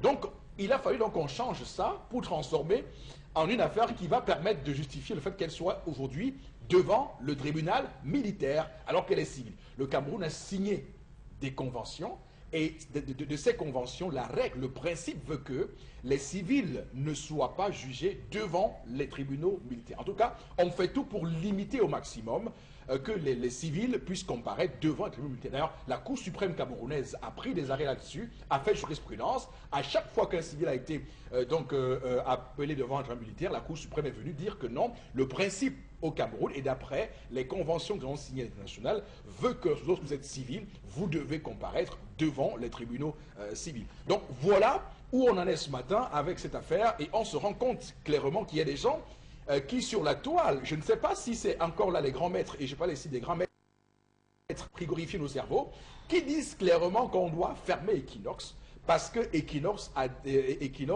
dit trop de fausses nouvelles. Alors, il faut être clair. Je rappelle qu'il y a des chaînes qui ont annoncé à Mondovision que un président d'un état du CEMAC, d'un état de la CEMAC, est décédé. État voisin, Frère, État frère, est décédé. Alors, je rappelle que c'est plus grave parce que vous ne pouvez pas imaginer les répercussions sur le plan diplomatique que cela peut avoir avec ce pays voisin. On ne peut pas imaginer qu'on peut penser que c'est une tentative de déstabiliser ce pays voisin et que ce pays voisin entre en guerre avec le Cameroun pour cette information-là. On a vu par le passé des guerres qui commencent comme ça. Donc attention dans ce pays à faire des lois à tête chercheuse, à regarder une tête et dire, bon, celle-ci est bien pour sacrifier, et l'autre, pas du tout. En tout cas, le Cameroun, les Camerounais ressentent ce matin une forme d'injustice, et lorsqu'il y a injustice, il y a un problème. Dans un pays comme le Cameroun, on doit pouvoir faire en sorte qu'il y ait la séparation des pouvoirs. Il est quand même, et ça c'est l'une des choses qui est une aberration, dans les pays comme l'Allemagne ou les États-Unis, on voit bien qu'il y a une vraie séparation des pouvoirs entre le pouvoir exécutif, qui est celui du président, le pouvoir législatif, qui est le Parlement, et le pouvoir judiciaire. Comment se fait-il que vous voyez des gens qui vous disent que non, les ordres viennent de Yaoundé?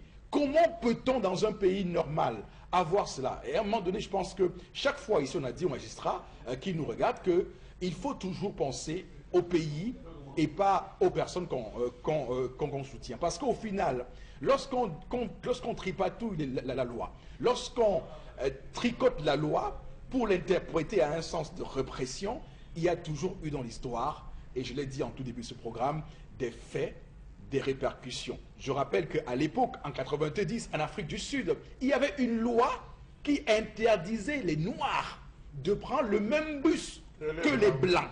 Et que quand un Noir essayait de faire ça, ce Noir allait en prison.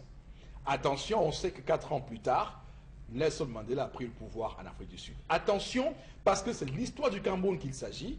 Je pense qu'à un moment donné, lorsqu'on parle de la paix, lorsqu'on parle d'un pays état de droit, je rappelle qu'on doit être certain de respecter les canons qui font l'état de droit. c'est quand ça même... suppose aussi Oui, qu'il oui, faudra Charles. éviter le principe de relève de l'élection. Ça suppose, Mbobok Bengan, que si International Crisis Group commet un rapport, même si cela va en déphasage avec la pensée de Tanga Sud, il ne faudrait pas rendre compte de peur d'être taxé. Non, mais c'est ça le message. C'est ça le message. Le message, c'est que si vous êtes journaliste désormais, vous devez chanter les louanges du pouvoir. Obligatoirement. Et j'ai cru comprendre dans le discours d'investiture du chef de l'État. Oui. Il dit il engage la guerre contre les sécessionnistes. Là, c'est ce qu'il dit. Et c'est ce qu'on veut qu'on laisse croire. Mais sauf que l'histoire ou alors le problème anglophone ne date pas d'aujourd'hui. Et c'est à lui que je prends à témoin. En 1979, il s'est constitué au Cameroun un mouvement qu'on appelait Cameroon Action Movement, qui a lancé les tracts, qui a agi de la même manière. Et Aïdjo, que j'avais des problèmes personnels avec lui, ou bien mon groupe, lui, il a évité qu'une goutte de sang descende. Et c'est son premier ministre, le président de la République actuelle, qui l'a mis à la tête d'une commission ad hoc pour résoudre cette crise, et ça a été fait par la négociation. Et tout le monde, les Nations Unies, l'Union africaine, la francophonie, le Commonwealth of Nations, tout le monde dit, parce qu'il appelait également aux partenaires de développement, oui, Monsieur le Président, engager un dialogue, c'est un problème politique. Il dit, je fais la guerre.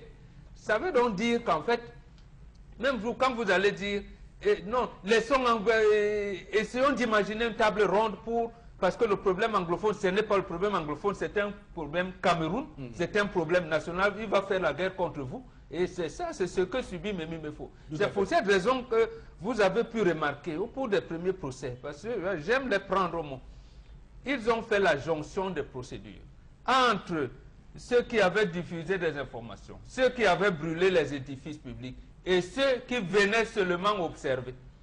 Manifestation, on vous dit, on fait la jonction des procédures. Le chef de l'État dit libérer les... On vient mettre un mot, certains. Vérification faite, il a dit qu'il n'avait pas certains. On devait libérer tout le monde. Voilà, dans cette situation qu'on se retrouve aujourd'hui où c'est exprès. Quand on change le chef d'accusation, donc les avocats préparent Bengan accusé de propagation de fausses nouvelles. Vous venez devant le tribunal, on va vous juger sur autre chose que ce sur quoi vous êtes préparé. Oui. En attendant, donc, en vous déférant devant le procureur ou le commissaire du gouvernement, donc, là c'était au niveau des enquêtes préliminaires. Quand on vous amène devant le procureur, vous trouvez autre chose. Donc le commissaire du gouvernement dit non, atteinte à la sécurité de l'État. Mais depuis quand ça a changé entre la légion de gendarmerie et le tribunal militaire. Monsieur je me pose désormais dans la question de savoir quel est le rôle du CNC, du Conseil national de la communication, de couper les têtes de ceux qui sont contre le régime. Si on se retrouve justement, à ce niveau, cette affaire devait passer par le Conseil national de la communication. S'il faut censurer, ça devait commencer par là. Le CNC devait commencer par censurer. On a vu des gens dont on a sanctionné à 6 mois, 1 an, 3 ans. On a rayé complètement du corps. Mais pourquoi ce n'est pas passé par le CNC? Pourquoi est-ce que cela a traversé, violé toutes ces différentes étapes? Encore qu'on sait, M. Lifokoussi, qu'il y a une chaîne qui a passé tout le temps à traiter les Bamileke de ce qu'ils n'étaient pas, une chaîne qui a passé le temps à entretenir des propos dont en vision tout le monde voyait comment cette chaîne a fait, mais jamais ils n'ont été inquiétés. Pourtant c'est puni.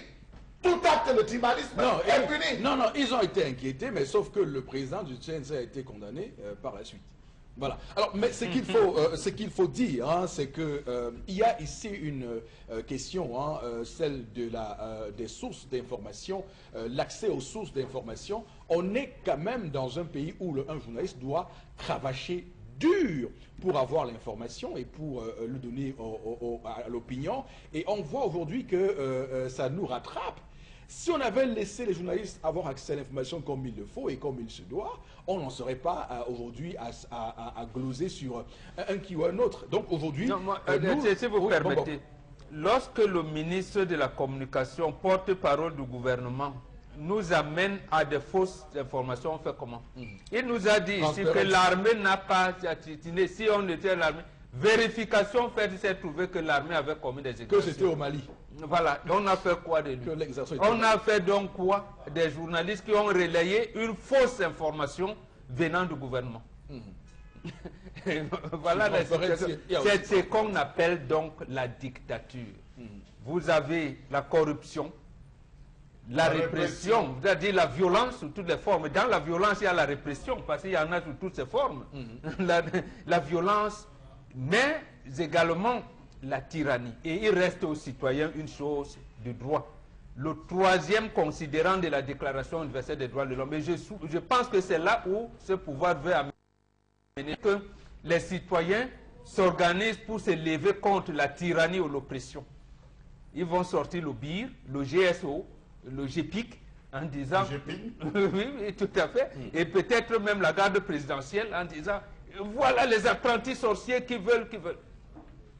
Alors que les Camerounais, sont des hommes de paix. Il faut prendre le peuple à témoin et dire que même nous ici sur le plateau, M. Rifo, si nous recevons des menaces, il faut le dire. Et ça, il faut le préciser. Regardez seulement la déferlante depuis la période post-électorale. Tous ces différents journalistes qui ont été inquiétés. Nous avons Vivien Tonfa qui ne parvient pas à sortir de chez lui. Non, mais moi, si je vous donnais les messages ou les appels, c'est tous les jours. Mais c'est tous les jours. Je vous rappelle que un commandant a fait dire à des gens de me prévenir que le jour où j'aurai une petite affaire avec la justice, si on m'accuse même de vol d'un bic de 100 francs, que je m'apprête. Voilà. Non, il a dit même d'altercation avec le taximan. C'est-à-dire si tu es au taximan que non, tu as dit 250, je ne paye pas 300. Voilà. Et que ça tombe entre ses mains. Voilà, donc c'est ces menaces qu'on reçoit tous les jours. Mais nous restons forts parce qu'il faut le dire tout de suite. Et je pense que le président Paul Biya, qui nous regarde ce matin, doit se dire quand même qu'il est le président de la République, donc le garant de la Constitution du Cameroun, le garant des libertés au Cameroun. D'ailleurs, en droit, on parle de juge de liberté. Le principe en droit, c'est la liberté. On incarcère dans des cas d'extrême urgence. Mais Mimi me faut, elle représente quelle menace pour comparaître étant incarcérée? Elle représente le juge est un juge de liberté.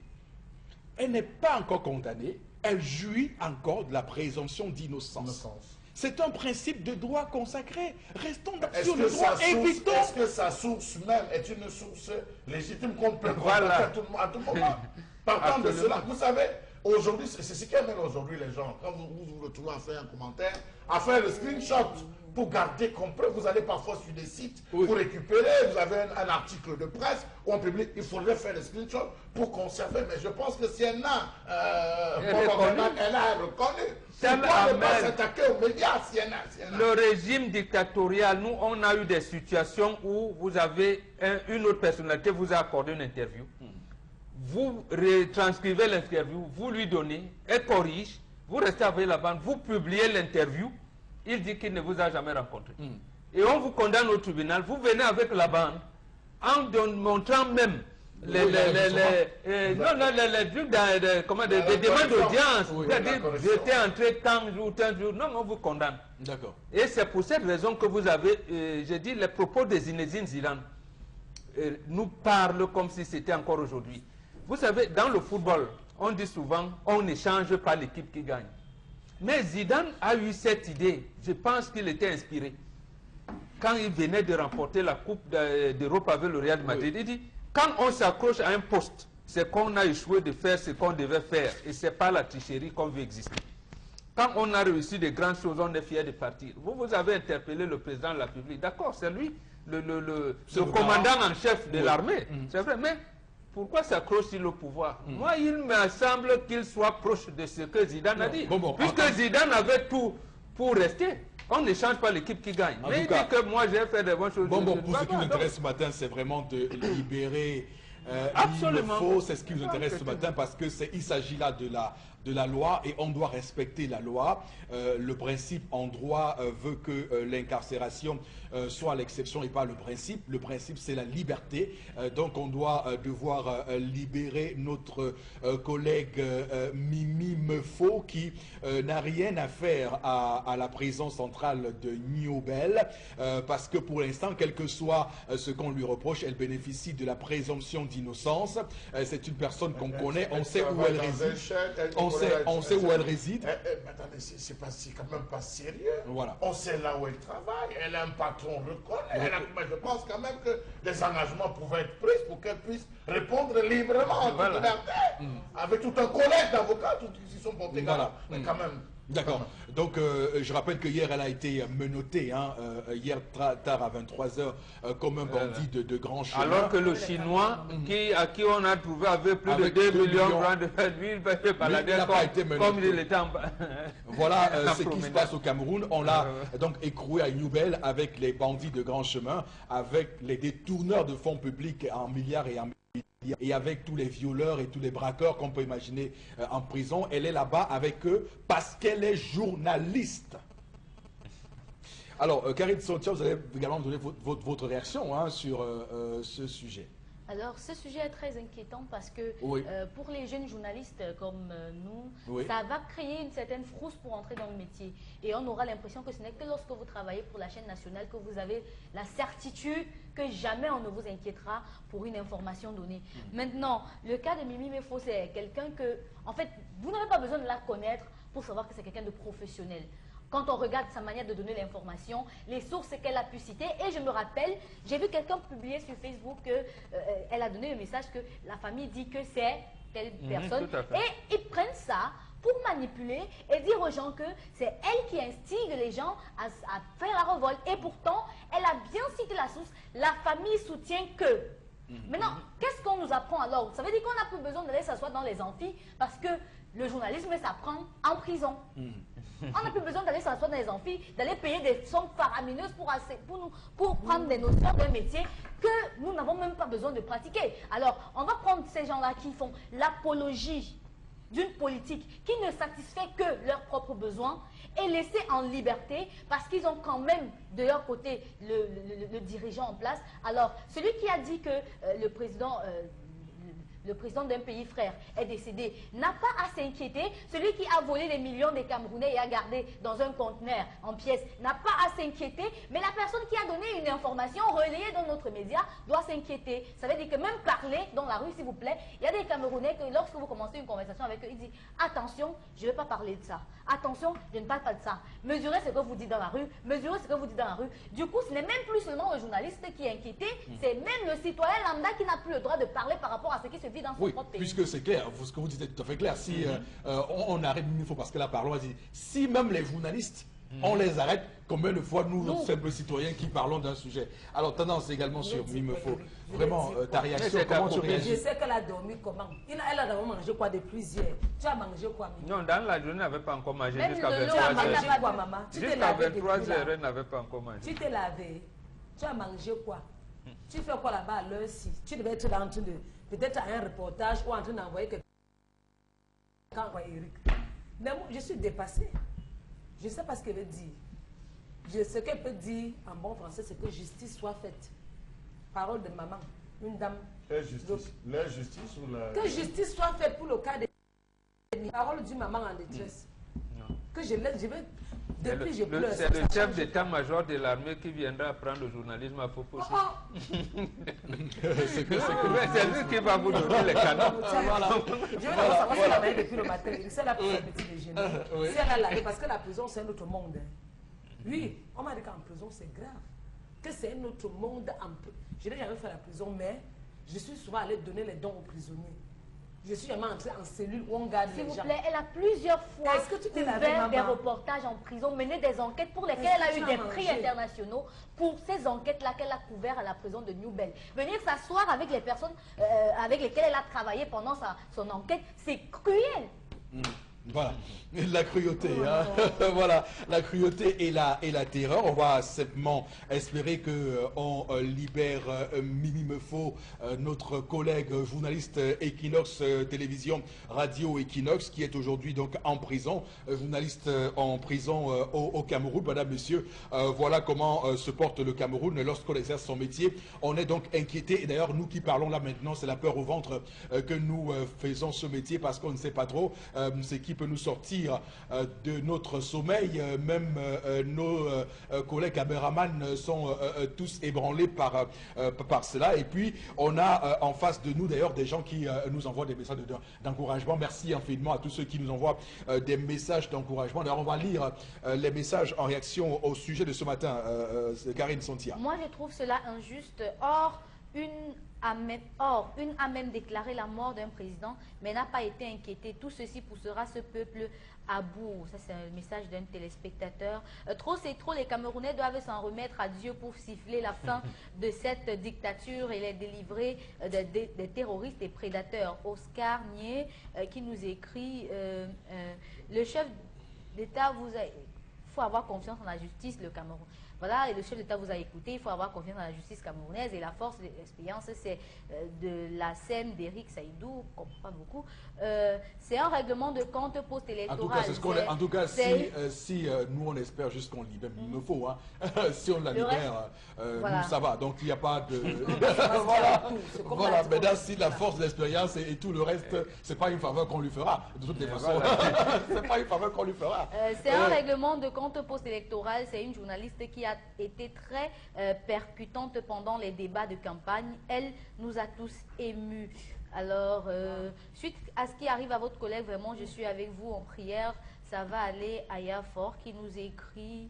On doit, voilà, je pense qu'on doit se mobiliser pour la libération de Mimi au Cameroun. Quand on dit la vérité, on est terroriste. Ce procureur doit commencer à s'intéresser aux faux observateurs et à voilà, une chaîne qui a donné tendance et les fausses nouvelles. Je sais qu'elle a même... Merci, Courage à vous, mes frères. Et qui fait donc les faux observateurs hashtag libéré Mimi, Gérald depuis Yaoundé. Alors, j'aimerais faire une précision, et ça c'est important. Il y a des gens, je ne sais pas quelle intention les anime, qui ont des intentions diaboliques et sataniques, qui font courir que Equinox est une chaîne pro-sécessionniste. Ça n'a jamais été le cas. Ça ne sera jamais le commencement de cas. Chaque fois que sur ce plateau, on a pris la parole les uns et les autres, on a chaque fois dit que nous sommes pour un Cameroun un et indivisible. Ces procès d'intention, ces choses qu'on envoie, ces boules puantes, ces cabinets noirs créés, des gens qui s'asseyent dans les ministères, non pour seul travail que de nous écouter, faire des rapports. Attention, faites ce qu'on fait au qu'il fasse au moins des rapports fidèles. Monsieur Eric Fopoussi, que ne soyez pas surpris désormais que ces cabinets noirs créent des fake profils portant vos noms et prénoms pour dire un ensemble de choses sur les gens. Ça, il faut le dire. Soyez méthodique désormais. Il faut être méthodique désormais parce que vos comptes peuvent être piratés par ces individus parce qu'en mal de vous voir en mal, monsieur Eric Fopoussi, de vous voir en bien, ils peuvent créer des fake profils, dire un ensemble de choses et vous faire l'accusé. Tout à fait. Et d'ailleurs, je peux vous dire que ça fait aujourd'hui des mois qu'en tant que journaliste, je ne peux plus me divertir. Parce qu'on m'a dit que, monsieur, si on vous retrouve dans une boîte de nuit, on peut vous lamer. Ça s'appelle la lame, non? Oui, oui. Les gens peuvent on vous taille là, on vous coupe les artères. De votre sang, vous mourrez parce que vous avez dit des choses. Donc, sincèrement, depuis, on prend des précautions pour vivre. Et on va dire que c'est un crime crapuleux. Voilà, tout à fait. Peut-être qu'il a pris l'appétit de quelqu'un, il y a eu une bagarre qui s'est éclatée. Voilà, alors que c'est des gens montés pour cela. Donc attention, et je rappelle qu'Equinox n'a jamais été une chaîne. On a toujours été une chaîne qui fait son travail, et rien que son travail. Le travail qu'on fait, c'est que au-delà de l'image on rend compte, c'est la ligne éditoriale que le top management, que le top management a toujours exprimé. On a toujours invité sur nos plateaux et les gens du pouvoir que de l'opposition, la société civile. On n'a jamais interdit aux gens de s'exprimer. Et chaque fois qu'Equinox a été sur une information, on a dénoncé ce qu'on estimait pas bon pour notre pays. Et quand on dénonce, ce n'est pas dans une forme de haine, nous dénonçons pour que le Cameroun avance. Nous sommes des patriotes. Nous aimons ce Cameroun et nous voulons que le Cameroun avance comme les autres pays du monde entier. Qu'on ait des routes, qu'on ait l'eau potable, qu'on ait l'énergie électrique, qu'on ait tout ce qui permet à un peuple de s'épanouir. C'est justement ça notre propos. C'est uniquement ça notre propos. Être du côté de l'orphelin et de la veuve. Ça a été toujours ça le principe et jamais on a été de ceux qui pensent qu'on doive mettre le pays à feu et à sang. Nous avons d'ailleurs été les premiers à dénoncer toute tentative de manipulation.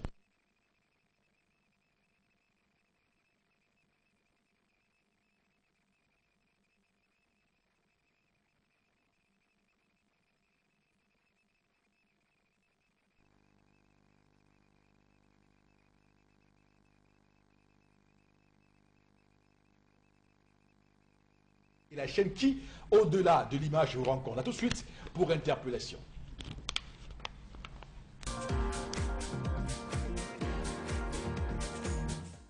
Quand vous allez dans nos hôpitaux, c'est très difficile.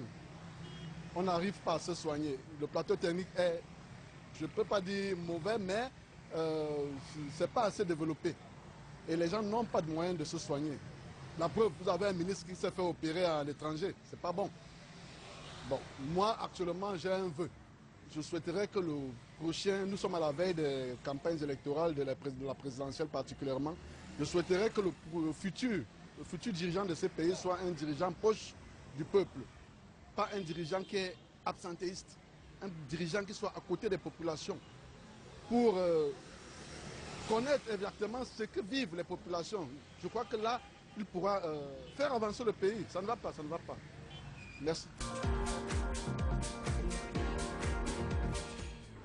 Retour sur le plateau et pour parler de... Voilà encore un sujet qui va encore nous faire dire des choses qui ne vont pas plaire aux gens. Donc, en réalité, on parle là du système de santé au Cameroun, de la question sanitaire. Alors, avant que Karine Sontiel réalise à ce qu'a dit le compatriote, actuellement, dans un hôpital à Douala, il y a des personnes qui sont allées comme des gardes malades pour accompagner une personne malade, justement, et qui, après avoir été, après avoir satisfait tout, qu'on satisfait lorsqu'on va à l'hôpital, régler, oui, à la cantine, ils ont payé le code ami. Ils n'ont pas payé, et il y a une major là-bas,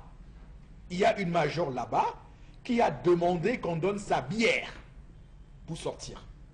Ça fait 2 jours, on ne peut pas sortir parce qu'il faut donner la bière. Et ça se passe comme ça au Cameroun et personne ne se lève pour dire non à cela. On doit éviter ces personnes qui sont payées pour un travail, mais qui viennent spolier les poches des citoyens camerounais au prétexte qu'on doive leur donner leur bière. J'ai dit au gars de malade en question qu'il fallait lui dire que ce n'est pas seulement la bière qu'elle doit attendre, qu'elle attend le casier. Parce que cette bière-là ne sortira jamais. Et qu'elle continue comme ça. Donc, notre chère Karine Sontiel va réagir.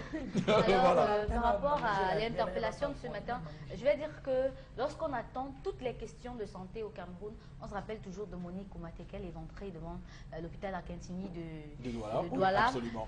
Chaque fois que, même quand vous êtes à l'étranger, j'ai regardé une vidéo sur Facebook récemment, c'était une Togolaise qui faisait une vidéo sur le Cameroun.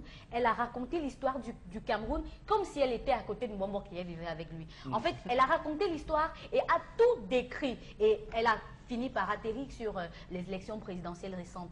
Maintenant, moi, je veux bien qu'on parle de santé et qu'on parle de toutes ces maladies qui touchent les Camerounais dans le nord-ouest. Le choléra, par exemple, où en est-on? On n'en parle pas. D'accord. Ça nous ravage. Ça nous ravage. En tout cas, on va tout de suite, voilà, monsieur, passer à la suite de l'émission avec Constille Amine qui va nous retrouver en plateau pour nous parler du concept Salaka. Et ce matin, c'est 1001 tapis que nous mettons au plateau B, puisque, vous savez, nous sommes toujours la première chaîne de télévision en action commerciale. Constille Amine, bonjour et bienvenue. Oui, bonjour Eric. Bonjour à tous nos nombreux téléspectateurs et bonjour à tous les clients du concept Salaka. Alors ce matin, je viens pour une spéciale promotion, mais alors une très grande promotion. Le temps bien sûr de rappeler à tous les téléspectateurs que vous aviez encore quelques semaines pour acheter des articles de qualité à des prix vraiment dérisoires. Et ceux qui n'ont pas le temps de venir au magasin 1001 tapis peuvent tout simplement passer leur commande et vous serez livré dans tout le Cameroun et dans certains pays africains. Parce qu'aujourd'hui, il y a des gens qui sont tellement fiers de faire les achats au concept Salaka parce que nous ne vendons que la qualité et rien que la qualité. Alors nous allons tout de suite commencer déjà par présenter la situation de notre magasin et le numéro de téléphone. Nous sommes bel et bien à Aqua, en face du Palais d'Ika, à l'entrée de la rue Mermoz. Nous sommes ouverts de lundi à samedi à partir de 8h30 et nous livrons dans tout le Cameroun et nous permettons à tous nos clients de bénéficier d'une garantie. Et je rappelle qu'à Salaka, on ne dépend pas, mais on remplace. Tout de suite, nous allons commencer par le premier produit en vente ce matin. C'est un magnifique tapis. Ah ben oui, c'est un tapis neuf dans son emballage. Vous l'avez à 19 000 francs. C'est des tapis de qualité supérieure. Ce ne sont pas des tapis poussiéreux, non. Ce sont des tapis neufs dans leur emballage avec garantie. Même au niveau des tapis, nous donnons la garantie. À côté, bien sûr, du tapis, on a un magnifique robot mixeur 2 bols. Oui, il est neuf, il est d'origine, il est avec garantie. Vous l'avez à 12 000 francs, ce robot mixeur de qualité supérieure. Et je rappelle qu'il ne consomme pas assez d'énergie. Il est solide comme un éléphant. Vous l'avez à 12 000 au magasin 1001 tapis. N'attendez pas la fin du stock. Ne perdez surtout pas le temps. Passez vos commandes dès à présent à travers les numéros de téléphone et vous serez livré à domicile. On a également le laptop. Alors là, c'est le dernier stock des laptops de 65 000. Il n'en reste plus que quelques pièces seulement en attendant le prochain arrivage. Mais déjà pour l'instant, sautez sur l'occasion, offrez-vous un laptop Core d'audio de 80 Go de disque dur, 1.8 de processeur, lecteur et graveur DVD à 65 000 francs seulement. Un ordinateur complet. Je rappelle que les Pentium 4 sont déjà finis. Et là, nous sommes avec encore quelques pièces des ordinateurs Core d'audio de 80 Go de disque dur, lecteur DVD, écran plat 17 pouces. Vous les avez à 47 500 francs au lieu de 60 000 comme partout ailleurs. Et nous vous donnons la garantie avec un service après-vente gratuit. À côté, bien sûr, on a bien entendu les imprimantes 3 en 1 de marque Canon, donc Kamegeno, ACO. Il est imprimé, il est photocopié, il est scanné. You get encore les femmes 35 000. Je rappelle que l'imprimante, là, elle est neuve dans le carton avec ses cartouches de recharge. Et n'oubliez pas, c'est avec 6 mois de garantie que nous vous donnons cette imprimante à 35 000. Elle est neuve, bien entendu. Le robot mixeur. Vous aviez demandé un robot mixeur qui peut même vous écraser les carottes, qui peut écraser quel que soit le condiment. Vous l'avez à 20 000 francs, du côté bien sûr du magasin 1001 tapis, il est très grand. On a également un laptop de marque Siemens. Vous l'avez à 75 000. Il est à 160 Go de disque dur, lecteur et graveur DVD, Wi-Fi à 75 000 francs. La suite nous conduit directement et rapidement à un Core i5. Vous l'avez à 125 000. Ne perdez surtout pas le temps. Pour les étudiants, les professionnels, les ingénieurs, laptop Core i5 à 125 000 francs au magasin 1001 tapis. N'oubliez pas les rallonges. Vous les avez à 7 000 francs. Vos rallonges de qualité supérieure neuves dans le carton au magasin 1001 tapis en plein cœur d'Aqua, c'est à Douala. Les robots mixeurs 2 bols à 12 000. N'attendez pas la fin du stock. Any man must buy them, just no. À côté, bien sûr, on a également laptop Nyabouam. Ou allez, 65 000 au magasin 1001 tapis à quoi. Il y a tatan, just no. On a également les robots mixeurs qui reviennent. Ça, 6 lames, le bol à eau et 4 lames de bol à sec. Un grand bol de plus de près de 2 litres. Vous l'avez à 20 000 francs. Voilà. N'oubliez pas également les lustres. Vous les avez à partir de 25 000. Pour les bureaux, pour la chambre, pour le salon. Quelle que soit l'utilisation, lustre à partir de 25 000 francs. Laptop Core i5 de marque HP. 250 Go de disque dur, 4 Go de RAM à 125 000 francs. Régulateur de tension numérique, vous l'avez à partir de 16 000. Ça se passe au magasin 1001 tapis et nulle part ailleurs. Alors, chers téléspectateurs, N'achetez plus n'importe quoi. Passez vos commandes dès à présent et n'oubliez surtout pas que le concept Salaka est un concept crédible, est un concept très aimé et nous livrons dans tout le Cameroun. Donc un Iman Touré, robot mixeur à 20 000, le moyen à 12 000, les oufs à 25 000 francs, les rallonges, les bouloirs, sans oublier les ordinateurs complets à 47 500 francs, les laptops à 65 000 et bien entendu, n'oubliez pas la cerise sur le gâteau, les imprimantes multifonctions à 35 000 seulement. Merci beaucoup. Merci infiniment. Mesdames, Messieurs, on va poursuivre cette émission avec la lecture des messages que vous nous envoyez à travers le numéro qui s'affiche régulièrement au bas de votre petit écran. Et c'est Karine Sontia qui va se charger de nous livrer quelques-uns de ces messages. Il y a des remarques que les spectateurs font depuis le début de votre émission. Il y a eu 3 coupures ici chez nous. J'espère qu'ils n'essaient pas de couper la chaîne. Le Cameroun est vraiment, même le cancer est mieux.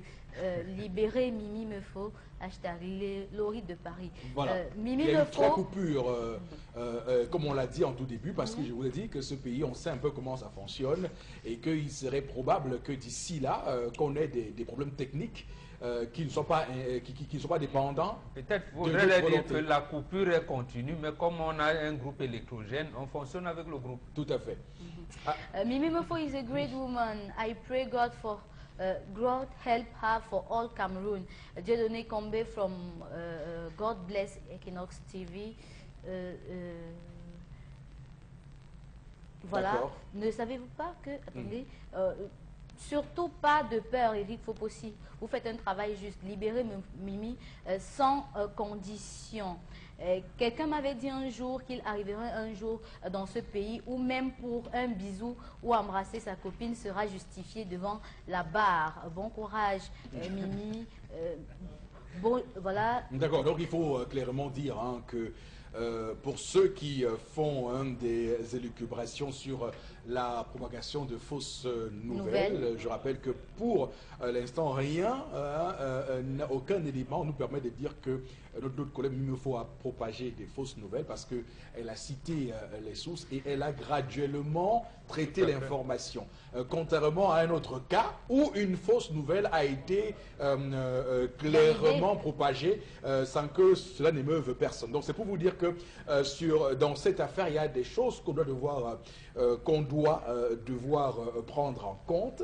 Le métier de journaliste est un métier très compliqué. On est souvent soumis à de fortes pressions et de fortes intimidations, mais on va rester fort, rassurez-vous, pour que le Cameroun, pour que les citoyens camerounais aient la chance de savoir ce qui se passe dans leur pays, de savoir la vérité de ce qui se passe dans leur pays. Et c'est en cela que le journalisme est un pilier important de la démocratie. Et c'est peut-être là où je vous rejoins, Obenga, lorsque vous parlez de dictature, parce qu'au final, qu'est-ce que c'est que la démocratie? C'est le pouvoir au peuple, et lorsque le peuple a ce pouvoir-là, le peuple a besoin de l'information de qualité, de l'information équilibrée, de ce qui est réel, pouvoir décider de la personne sur qui il porte son choix pour le représenter.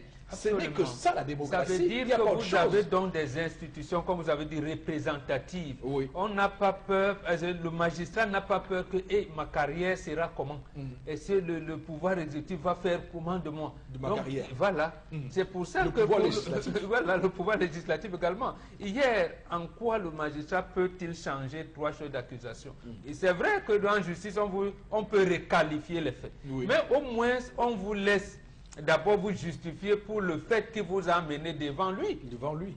Vous dites que j'ai volé le téléphone de tel, oui, mais on ne peut pas vous appeler pour avoir volé le téléphone. Après on vous dit, vous avez cassé le mur, c'est pas le téléphone. Vous allez donc mettre à justifier quoi? Voilà, tout à fait. Vous dites cambriolage. J'espère pour vous que ce gouvernement de buveurs de sang a décidé de silencier tout le monde. Un gouvernement qui a tué les leaders tels que la Piro de Banga, Pius Ndiaye, et décide d'incarcérer de jour en jour de nombreux avocats et journalistes. Un gouvernement qui a commencé un nouveau mandat avec des intimidations et arrestations. Quelle honte pour ce gouvernement! Il faut avoir peur de Dieu. Libérer Mimi Mefo. Signer la Piro Junior de Mbanga. En tout cas, alors il faut dire, et ça c'est clairement cela, je rappelle, et je rappelle clairement aux personnes qui nous regardent ce matin, que le métier de prend à l'école. Et que lorsqu'on vous recrute comme journaliste, c'est sur la base de vos états de service. Absolument. Et que Mimefo est une journaliste qui fait ce métier depuis plus d'une décennie. Elle n'a pas commencé maintenant. C'est une journaliste reconnue comme étant professionnelle. Partout où elle est passée. Et d'ailleurs, je vois des gens, je vais pouvoir me dire, mais Mimefo, mais ce qu'on lui reproche, ils n'arrivent pas à comprendre comment c'est possible, puisqu'on a vu comment elle fait son métier, même sur Twitter. Alors, s'il faut instrumentaliser la crise anglophone pour mettre à mal toute une profession, est-ce que ça vaut la peine? Est-ce que ça vaut la peine? Et peut-être, est-ce que ça vaut la peine de sacrifier toute une profession pour ce que Achille Bembe appelle cette sale guerre? Est-ce que ça vaut le prix? Est-ce que le prix, est-ce que son incarcération vaut ça? Est-ce qu'il faut ce sacrifice? Est-ce que ce sacrifice est indispensable pour cela? Il faut qu'on se pose des bonnes questions au final dans ce pays. En tout cas, on va clairement, madame, monsieur, vous demander de rester sur notre chaîne. On aura l'occasion au cours de la journée, avec des émissions spéciales pour évidemment dénoncer cette injustice, pour que notre collègue journaliste Equinox Télévision et Radio Equinox, Mimefo, soit libéré, puisque en droit, le principe au Cameroun, à travers le code pénal et même le code procédure pénale, c'est bien la liberté et non l'incarcération. Elle peut bien comparaître devant un tribunal en étant libre. Madame, messieurs, plus que jamais, que Dieu bénisse le Cameroun. À demain.